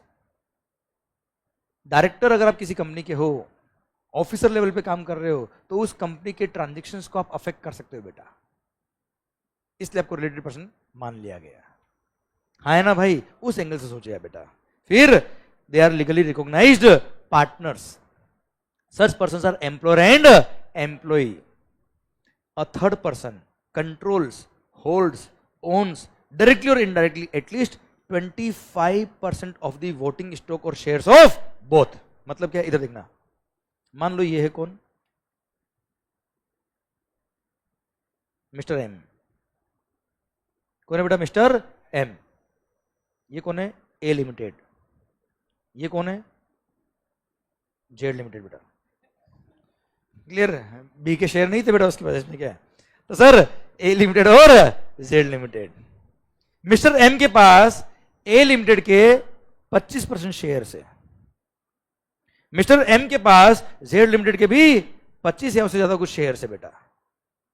आप मुझे बताओ सर, आप मुझे बताओ 25% होल्डिंग कोई कम होल्डिंग होती है बेटा? बहुत बहुत स्ट्रॉन्ग होल्डिंग है ना यार। तो आप सोचिए, आप ए लिमिटेड और जेड लिमिटेड आपस में सर अगर कोई ट्रांजेक्शन करते हैं तो उस ट्रांजेक्शन को जेड अफेक्ट कर सकता नहीं कर सकता, मुझे बताओ। इसलिए a kind of sister concern हो गई ए और जेड, हाँ है ना भाई, इसीलिए ए और जेड को भी क्या बोलेंगे, रिलेटेड पर्सन बोलेंगे। ये क्लोज नंबर, ये डी बोलता है बेटा, पॉइंट नंबर 4 बोलता है बेटा, पढ़ना वापस है। अ थर्ड पर्सन, क्या बोला मालिक, a third person controls, owns, holds directly or indirectly at least 25% of voting stock or shares of both. दोनों क्या कहलाएंगे, रिलेटेड पर्सन कहलाएंगे। ए और जेड की बात कर रहा है बेटा ये, हाँ है ना। अच्छा, अब बहुत सारे लोगों का ये एक क्वेश्चन आता है, जैसे आदित्य जानवी और आपके दिमाग में भी आ रहा होगा, सर इनकम टैक्स में पता नहीं रिलेटेड कौन है, जीएसटी में पता नहीं कौन है, कंपनीज एक्ट में कुछ अलग ही है साहब। तो आप बच्चों देखो, दो अप्रोच होती है बेटा, एक तो गाली दे के पढ़ो बेटा और अपना जीवन खुद खराब करो बेटा। 2 मिनट सीरियस बात है बेटा, मेंटलिटी का बहुत फर्क पड़ता है बेटा। मैंने अभी अभी आपको क्या बोला, GST is tax on transactions. जो ट्रांजैक्शंस को अफेक्ट कर सकते हैं उनको रिलेटेड पर्सन माना है जीएसटी के अंदर बेटा। अब उस एंगल से सोचिए ना यार, अब उस एंगल से सोचिए ना यार। इनकम टैक्स में अगर आप इनकम का डाइवर्जन कर सकते हो, जैसे डिपेंडेंट पर्सन है बेटा आप पे कोई, आपने सर उसको इनकम दिखा दी, एक तरह से डाइवर्ट कर दी इनकम, तो उसको रिलेटेड पर्सन मान लिया, इनकम क्लब कर देंगे बेटा। अरे है ना, क्लबिंग प्रोविजन अट्रैक्ट होता है, यस या नो। तो उस एंगल से सोचिए, वहां पे रिलेटेड पढ़ते वक्त कंपनीज एक्ट में कंपनीज के एंगल से सोचिए। जब तक आप लॉजिकली नहीं पढ़ेंगे ना बच्चों, तो वो रट रट के पागल ही हो जाएंगे बेटा आप लोग। जैसे मैंने मॉर्निंग में जब शुरुआत करी थी आपको बताया था कि अगर हम लेट हो गए टैक्स पे करने के लिए, रेट ऑफ इंटरेस्ट कितना है 18, गवर्नमेंट लेट हुई तो 6, लॉजिकल था कि नहीं था बेटा। अब 2 अप्रोच है, गाली दे दे के पढ़ो, परेशान होने के पढ़ो, या लॉजिक से समझो, हाँ है ना, क्लियर। अभी आपका वक्त है सीखने का बच्चे, ठीक है आदित्य सर, आपका वक्त है भी सीखने का, लर्निंग फेज चल रहा है, समझे, इसको एंजॉय करते हुए पढ़ो और लॉजिकल समझो, तभी तो आप चार्टर्ड अकाउंटेंट बनेंगे बेटा। कोई इजी क्या बीकॉम के एग्जाम है क्या ये, हाँ है ना भाई, क्लियर। इसलिए जितना आपकी ग्रूमिंग होगी उतना ही आप निखर के बाहर आएंगे बेटा, ठीक है। तो आप कभी भी उस चीज से परेशान मत होइए। जैसे अभी आप लिख रहे हो कि सर वहां पे कुछ और है, यहाँ पे कुछ, वहां पे ये है, यहाँ पे ये और यहाँ पे ये, ऐसे अप्रोच रखने का, क्लियर। तो आपका हमेशा पॉजिटिव एटीट्यूड रहेगा बेटा, वरना आप खुद को ही परेशान करके खुद बहाना बना रहे हो नहीं पढ़ने का एक तरह से, ठीक है। Don't search out for the बहाना कि नहीं पढ़ना, रीजन नहीं ढूंढने का आपको नहीं पढ़ने का बेटा, ठीक है। समझे मेरी बात बच्चों, जिस एंगल से बात करें उस एंगल से बात करिए बेटा आप लोग, ठीक है। और कभी ये नहीं आएगा write down the definition of related person in 3 acts, ऐसा आएगा कि एग्जाम में क्वेश्चन यार, सब प्रैक्टिकल क्वेश्चन बन के आएंगे। Your mind should be analytical, आपका आंसर आएगा और बहुत इजीली आएगा, डोंट मेक इट टफ, ठीक है। आइए सरकार, यहां तक बात समझे क्या। Next, one of them controls directly or indirectly other. जैसे ए लिमिटेड बी लिमिटेड को कंट्रोल करता है, उसके मैनेजमेंट को कंट्रोल करता है, बोर्ड ऑफ डायरेक्टर को कंट्रोल करता है, हाँ है ना बेटा, डिसीजंस को अफेक्ट करता है, तो ऐसे केस में वो क्या कहलाएगा, कंट्रोलिंग। भले शेयर्स हो या नहीं हो, जरूरी नहीं शेयर्स हो यार, हाँ है ना भाई। फिर नेक्स्ट क्या है, अ third person controls directly or indirectly both of them बेटा। जैसे ये मिस्टर वाई, ये क्या करता है, बी लिमिटेड और सी आएगा ना बेटा बी के बाद, सर सी लिमिटेड बेटा, क्लियर। ये दोनों को क्या करता है बेटा, कंट्रोल, हाँ है ना भाई। वाई लिमिटेड क्या, वाई क्या कर रहा है, बी लिमिटेड और सी लिमिटेड दोनों को कंट्रोल करता है बेटा। तो a kind of sister concern हो गए बेटा वापस से बी और सी, ठीक है। तो बी और सी भी क्या कहलाएंगे, रिलेटेड। अब सुन, वाई और बी तो रिलेटेड रही है बेटा, क्योंकि वाई बी को कंट्रोल कर रहा है। वाई और सी भी रिलेटेड रही है बेटा, क्यों, one of them controls directly or indirectly other बेटा, हाँ है ना सर। वाई और बी भी रिलेटेड है, वाई और सी भी रिलेटेड है, और बी और सी भी क्या हो गए, सिस्टर कंसर्न हो गए एक तरह से बेटा, दोनों में क्या हो गए, रिलेटेड पर्सन। समझ में आया बात आपको, मेरा आवाज नहीं आ रही हुई, गुड सर। फिर सच person together control directly or indirectly third person. जैसे पी लिमिटेड और क्यू लिमिटेड, ये दोनों मिलकर कंट्रोल करेंगे इसको, वाई लिमिटेड को बेटा। तो पी और क्यू आपस में क्या कहलाएंगे, रिलेटेड पर्सन, क्योंकि दोनों का इंटरेस्ट कॉमन एक पर्सन में बेटा, दोनों का कॉमन इंटरेस्ट किसी एक पर्सन में बेटा। समझ मारी बात आपको मेरी बेटा, क्लियर। दो दोनों का इंटरेस्ट एक में ही बेटा, तो ऐसे केस में दोनों का कॉमन इंटरेस्ट है, दोनों क्या कहलाएंगे, रिलेटेड पर्सन, क्लियर। दोनों मिलके एक को कंट्रोल कर रहे हैं बेटा, ठीक है। चलिए sir, such person together directly or indirectly control third person. Such persons are member of the same family. अभी फैमिली वर्ड क्या होता है, 2 मिनट बाद डिफाइन करता हूं बेटा मैं, एक पॉइंट और पढ़ लेते बेटा। One of them is the sole agent, sole distributor और sole concessionaire of the other. मतलब मालिक मैं अपना सारा का सारा माल एक ही पर्सन को बेचता हूं, सोल एजेंट है साहब, जो माल बनेगा वो इसी को बिकेगा, अब ये आगे बेचेगा, तो देयर इज अ चांस ना यार कि दोनों आपस में अरेंजमेंट कर ले और वैल्यू कम दिखा दे बेटा, ये ताकि टैक्स कम लग जाए बच्चा। इसलिए इन दोनों को क्या मान लिया, रिलेटेड पर्सन मान लिया। If you are my sole agent, sole distributor, कि सारा का सारा माल इसके थ्रू बिकेगा बेटा, तो देयर इज अ चांस ना दोनों अरेंजमेंट कर ले, टैक्स कम पे करने के लिए वैल्यू जानबूझ के कम दिखा दे, बाकी पैसा कैश में ले ले बेटा। इसलिए इन दोनों को क्या मान लिया बेटा, रिलेटेड पर्सन मान लिया, और ऐसे केस में रिलेटिव के स्कोप में आएंगे बेटा। बोले यस सर, हाँ है ना मालिक, अरे क्लियर, डन। अब सुनना बात को ध्यान से, they are members of the same family. अब फैमिली वर्ड को डिफाइन किया, पढ़ ले फैमिली को बेटा। हम क्या लिखा, फैमिली इंक्लूड्स, फैमिली मीन्स, बात समझ में आ रही शायद आपको यार, अब इस वर्ड का मीनिंग आपको समझ में आ गया एक्चुअली यार, कि मीन्स लिखा कि इंक्लूड्स लिखा, कितना इंपॉर्टेंट हो गया। हाँ है ना भाई, फैमिली मीन्स स्पाउस,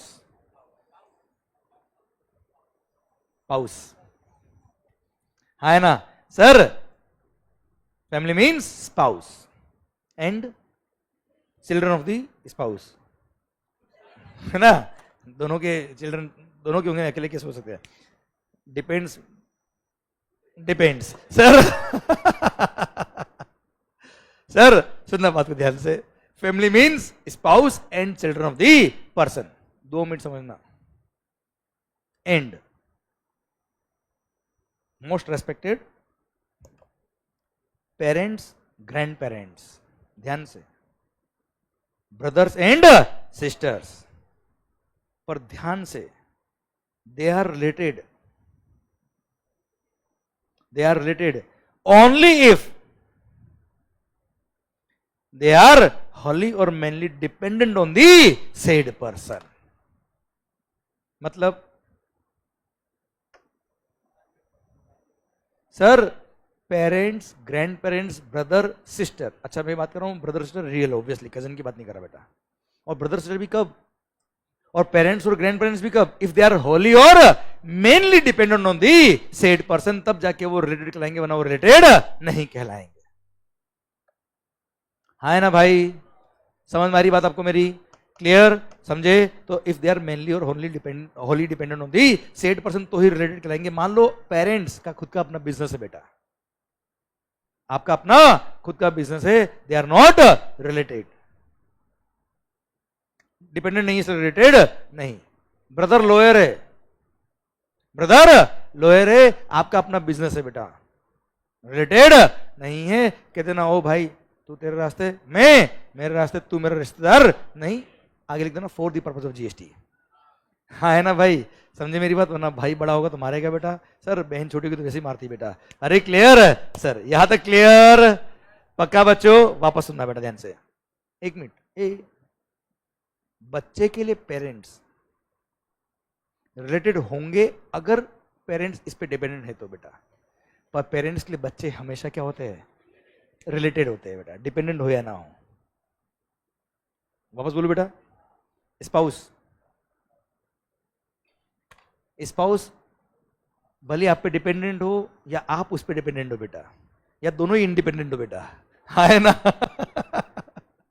हमेशा क्या है, रिलेटेड है, 7 जन्मों का रिश्ता है बेटा ये। सर इंटरलिंकिंग कुछ दिन अच्छी लगती है बेटा, सर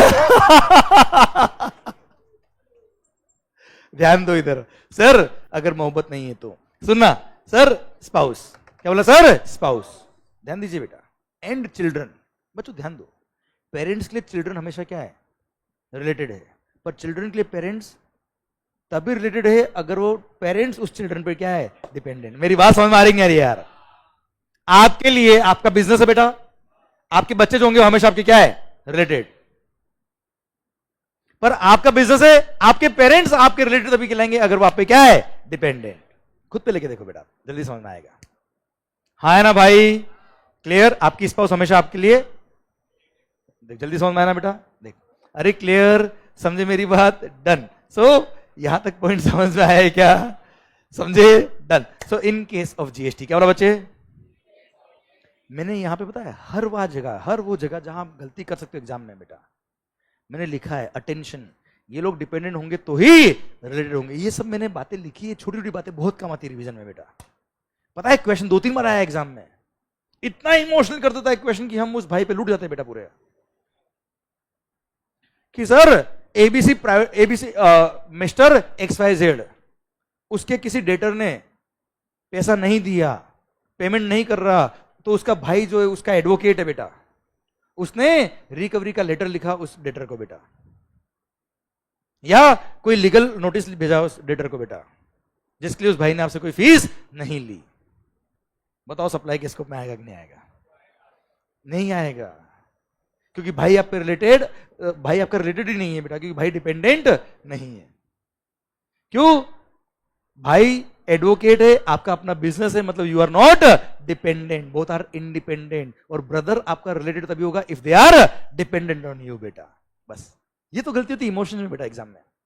वापस बताओ बेटा, मैं भाई पेरेंट्स, ग्रैंड पेरेंट्स, ये वाला पॉइंट पढ़, ब्रदर्स एंड सिस्टर्स, ये रिलेटेड होंगे, ये फैमिली के स्कोप में आएंगे अगर दे आर होली और mainly dependent on the said person. अगर वो एडवोकेट है, वकील है, तो खुद कमा रहा है ना भाई, वो कहां पे डिपेंडेंट है बेटा? समझे मेरी बात? ऐसा तो एग्जाम में गलती होती है। एग्जाम में गलती क्या होती है? ऐसा कोई नहीं जो पढ़ के नहीं जाता है, और जो ढंग से पढ़ गया था उसके एग्जाम में मार्क्स अच्छे आते हैं बेटा। आप समझिए मेरी बात, वापस से लाइन बहुत भारी है वाली, पढ़ के सब जाते हैं, कोई बिना पढ़े नहीं जाएगा एग्जाम देने, पर पास वही होंगे जो ढंग से पढ़ के जाएंगे।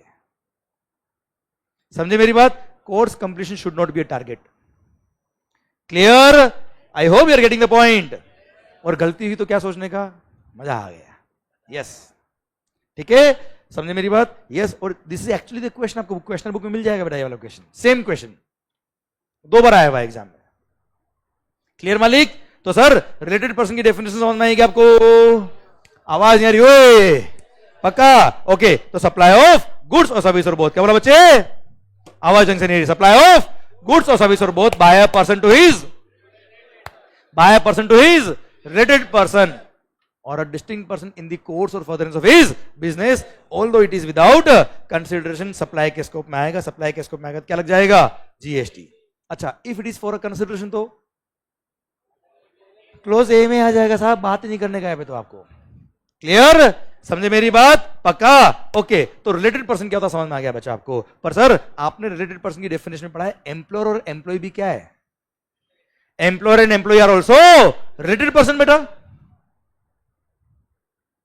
ये रहा ना भाई, such person are employer and employee. हाँ है ना भाई? अब सर सोचिए, आप मान लो किसी मल्टीनेशनल कंपनी में काम करते हो, जैसे एग्जांपल लो जियो, चलो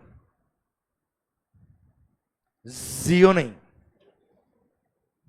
जियो मेरे लाल, जियो में काम करते हो बेटा, JIO। और बोलो आगे बेटा डिफाइन करके। हाँ टाइम पास। सर मान लो आप जियो में काम करते हो बेटा, टेलीकॉम कंपनी बेटा। सर घर वाले ये तो एक्सपेक्ट करते ना यार कि कम से कम घर पे फ्री वाईफाई तो कनेक्शन मिलेगा यार अपने को, सैलरी मिलती होगी, आई डोंट केयर, पर सर महीने के 500 रुपये में जो फ्री कनेक्शन मिलता ना उसमें दिल है बेटा लोगों का। तो कंपनी भी ऐसे इंसेंटिव देती है बेटा एम्प्लॉइज को। हाँ है ना भाई? तो आप सोचिए, अगर किसी कंपनी ने अपने एम्प्लॉय को फ्री वाईफाई कनेक्शन दिया है बेटा, तो इन दी कोर्स और furtherance of business service supplier ने सप्लाई किया है to its related person in the course और furtherance of business, although it is without, लग गए क्या लग गए? तो बेचारे कंपनी ने तो एक अच्छा काम किया और गवर्नमेंट ने उससे जीएसटी ले लिया बेटा यार, अननेसेसरी कॉस्ट बढ़ गई ना यार उसकी यार। इसलिए गवर्नमेंट ने एहसान किया और सारे एम्प्लॉयर को बोल दिया चिंता मत करो, अगर अपने अपने एम्प्लॉयज को गिफ्ट्स दिए, क्या दिए बेटा? Up to value of ₹50,000 per annum पर एम्प्लॉय, तो वो सप्लाई के स्कोप में नहीं आएगा। क्योंकि हर company on an average employer अपने एम्प्लॉयज को एनुअली कुछ ना कुछ गिफ्ट देते हैं बेटा। इसलिए जानबूझ के एक एक्सेप्शन लिखा और बोल दिया क्या, up to rupees 50,000 per annum पर एम्प्लॉय अगर गिफ्ट दिए कंपनी ने, किसी भी एम्प्लॉयर ने अपने एम्प्लॉय को, तो वो सप्लाई के स्कोप में नहीं आएगा, और नहीं आएगा तो कोई जीएसटी नहीं लगेगा। एग्जांपल दो बेटा एक और, जैसे जियो वाला example was very good example बेटा। सेकंड एग्जांपल देखो, it's a text on transaction यार, you must know some transaction so that आप उसको विजुअलाइज कर पाए बात को। सेकंड एग्जांपल, दीपावली के ओकेजन पे हमारे कंपनी में बताए सर 100 एम्प्लॉय काम करते हैं। दीपावली के ओकेजन पे हमने सर 100 के 100 एम्प्लॉय को एक एक मोबाइल फोन गिफ्ट किया, और सर और सबको सेम मोबाइल फोन दिया। 35 लाख रुपए के मोबाइल फोन हमने डिस्ट्रीब्यूट किए अपने एम्प्लॉयज को, 100 एम्प्लॉय को 100 मोबाइल फोन। कितने के?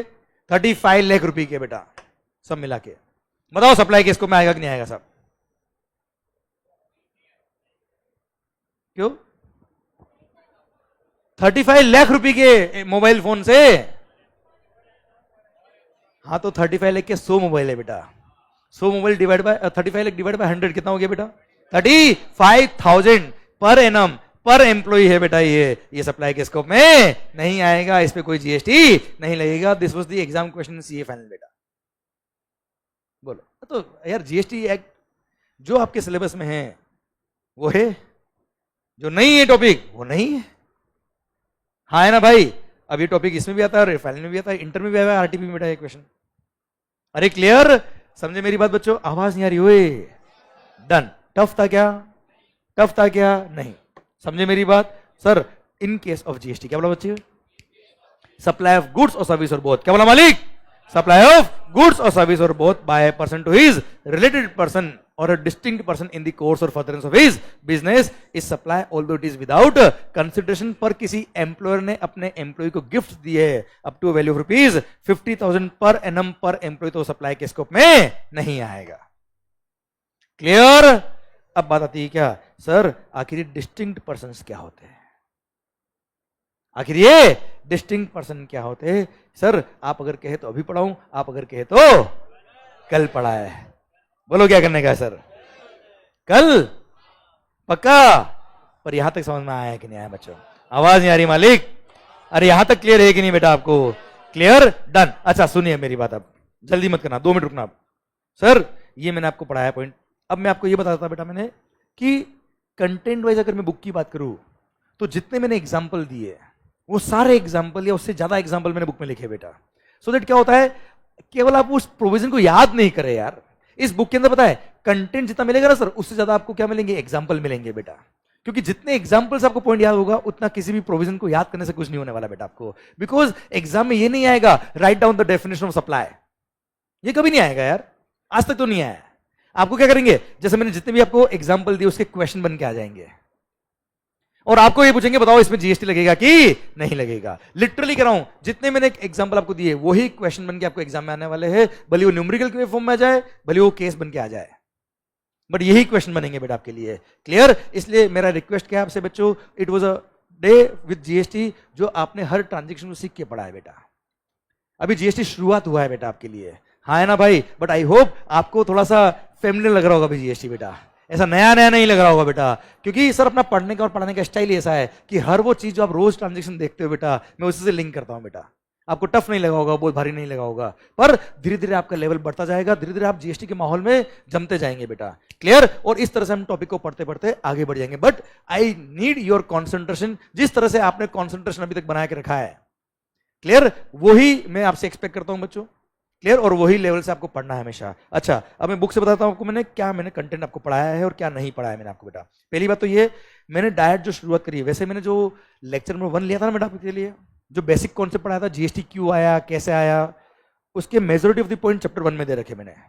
पर फिर भी मैं बोलता हूँ चैप्टर 1 मैंने नहीं पढ़ाया आपको भी, ठीक है? वो हम पढ़ेंगे बाद में बेटा, हाँ है ना भाई? क्लियर? हम आए कहां से? आपको बुक से अगर शुरुआत करनी तो चैप्टर नंबर 2 से करनी है बेटा, ठीक है? मैं चैप्टर नंबर 2 का पीडीएफ आपके लिए शेयर कर दूंगा जब तक बुक आपको नहीं मिलती बेटा, ठीक है? वैसे जो है फेस टू फेस बेटा बुक आपको आज अभी आ जाएगी 7 बजे तक, तो कल मॉर्निंग में मिल जाएगी बेटा आपको बुक, हाँ है ना भाई? क्लियर? और जो वीडियो क्लास में है आपको मैं पीडीएफ शेयर कर रहा हूं, आपको कुरियर कर देंगे, आपको जल्दी मिल जाएगी बेटा। तब तक आप पीडीएफ शेयर कर सकते हो, पीडीएफ से रेफर कर सकते हो बच्चों। अब सुनो, यहां जो हमने पढ़ा है बेटा, ये सबसे पहले जीएसटी का लगता है, ऑल स्टेट्स ऑफ इंडिया लगता है बेटा, हाँ है ना भाई? अगर इंट्रा स्टेट किया तो सीजीएसटी और एसजीएसटी, इंटर किया तो आईजीएसटी, और यूनियन टेरिटरी में किया है तो सीजीएसटी और सॉरी दिल्ली पुडुचेरी जम्मू एंड कश्मीर में किया तो सीजीएसटी और एसजीएसटी, याद है बेटा आपको? और दिल्ली जम्मू एंड कश्मीर और पुडुचेरी के अलावा किसी और यूनियन टेरिटरी में अगर आपने सप्लाई किया विद इन द स्टेट तो सीजीएसटी प्लस यूटीजीएसटी। अब यूनियन टेरिटरी में क्या क्या था बेटा? Andaman Nicobar, Lakshadweep, Dadra and Nagar Haveli and Daman and Diu, Ladakh, Chandigarh and other territory बेटा, हाँ है ना भाई? ये यूनियन टेरिटरी है बच्चा अपनी। अरे क्लियर सर? अच्छा, इंटरस्टेट किया तो कहीं से भी करो, हमेशा क्या लगेगा? आईजीएसटी। इंडिया की डेफिनेशन बेटा, हाँ है ना मालिक? फिर ये रहा सेक्शन नंबर 9(1), ये रहा सेक्शन नंबर 5(1).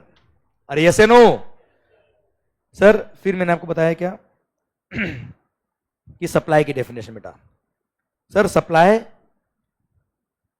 इंक्लूड से मीन्स नहीं है, सिर्फ तुम ही हो नहीं, तुम भी हो। ये छोटे छोटे पॉइंट है सर, बहुत काम होता है लाइफ में। अरे हाँ है ना? सप्लाई होगा तो जीएसटी लगेगा, नो सप्लाई नो जीएसटी। इसमें मैंने क्लोज नंबर ए पढ़ाया, डबल ए पढ़ाया, बी पढ़ाया और सी हम पढ़ रहे बेटा। पर सुनो, ये क्या है? डायरेक्ट पार्ट है। क्या बेटा? ये डायरेक्ट, ठीक है? ये लोकल लैंग्वेज है एज इट इज, जो बुक में जो लिखा है। आप ये नहीं याद करेंगे चलेगा, ये जब खत्म हो रहा ना सेक्शन नंबर 7, यहां से सप्लाई इन ब्रीफ, यहां से आपका, ये तो मैंने शॉर्ट फॉर्म दे रखी ताकि आपको रिवीजन करने में काम आए बेटा। यहां से दे रखा है एनालिटिकल डिस्कशन, क्या दे रखा है मैंने आपको? यहां से आप शुरू करेंगे चल जाएगा बेटा, आप डायरेक्ट पोर्शन नहीं भी पढ़ेंगे चल जाएगा, रेफरेंस के दे रखा है। एनालिटिकल डिस्कशन में सेक्शन नंबर 7(1)(a) की डेफिनेशन, जहाँ पे sale, transfer, barter, lease, licence, याद है बेटा आपको? ये सबके एग्जाम्पल मैंने आपको यहाँ दे रखे हैं जो मैंने लेक्चर में बताया आपको। फिर मेड और अग्री टू मेड, याद है बेटा? अग्री टू मेड में एडवांस अगर रिसीव किया तो सप्लाई हो गया, याद है बच्चा आपको? ये मैंने यहाँ लिख रखा आपके लिए। फिर ये एसेंशियल कंपोनेंट जिसमें कंसिडरेशन भी होना चाहिए, इन दी कोर्स और फर्दरेंस ऑफ बिजनेस भी होना चाहिए, याद है बेटा आपको? फिर ये पॉइंट नंबर 2 रखिएगा पेंडिंग। पेंडिंग मतलब मैंने नहीं पढ़ाया, जब वक्त आएगा तब बात करेंगे हम बेटा। मैंने अभी गुड्स और सर्विस की डेफिनेशन आपको नहीं पढ़ाई है बेटा, ओके? फिर ये कंसिडरेशन का एनालिसिस जो मैंने आपको पूरा पढ़ाया है बेटा आपको विथ एग्जाम्पल। याद है वो सर्कुलर की डोनेशन, याद है? डोनेशन मंदिर को, पुण्य का काम पुण्य के लिए किया तो नो जीएसटी, पर पुण्य का काम पब्लिसिटी के लिए किया तो जीएसटी लगेगा, है ना? मंदिर में मार्केटिंग करा जीएसटी लगेगा, पुण्य का काम पुण्य के लिए किया तो नो जीएसटी। समझे? ये छोटे छोटे टेगलाइन मैंने लिखी है आपके लिए, सो दैट आपको क्लिक करे during the exams and while revising the content. Then sir, अच्छा ये कल पढ़ा दूंगा मैं आपको, ठीक है बेटा? ध्यान रखना, मैंने पढ़ाया नहीं अभी आपको, आर्ट गैलरी वाला छोटा सा पॉइंट है, ठीक है सर? फिर इन दी कोर्स और फर्दरेंस ऑफ बिजनेस, याद है? दीपिका पादुकोण आपने पर्सनल कार बेची बेटा, ये सब एग्जाम्पल दे रखे हैं। फिर वो नेटफ्लिक्स वाला एग्जाम्पल याद आया बेटा आपको? अरे हाँ है ना? वो सब मैंने आपको दे रखे हैं। फिर ये क्लोज नंबर डबल ए, याद आया? एओपी बीओआई, आवाज नहीं आ रही हो? ठीक है, इसकी एग्जाम्पल दे रखे मैंने आपको सर। फिर वो याद है कैश कॉल, अरे मेंबरशिप फी, रेवेन्यू नेचर है तो जीएसटी लगेगा, कैपिटल कंट्रीब्यूशन है जीएसटी, ये यहां दे रखा मैंने आपको बेटा, है ना? एक्चुअली ये सर्कुलर था जो मैंने आपको समझा दिया इजी लैंग्वेज में बेटा आपको। फिर ये 7(1)(b) netflix.com का एग्जांपल याद है आपको बेटा? ये मैंने आपको ये दे रखा है। फिर शेड्यूल 1 अभी हमने स्टार्ट किया ही है बेटा, उसका हमने केवल ये पॉइंट पढ़ा है अभी हमने, और यहां तक पढ़ा हमने बेटा। इसके आगे वाला डिस्टिंक्ट पर्सन हमने यहां तक नहीं पढ़ा बेटा। अरे क्लियर? समझे मेरी बात बच्चों? तो पर अब मेरा रिक्वेस्ट क्या है बच्चों?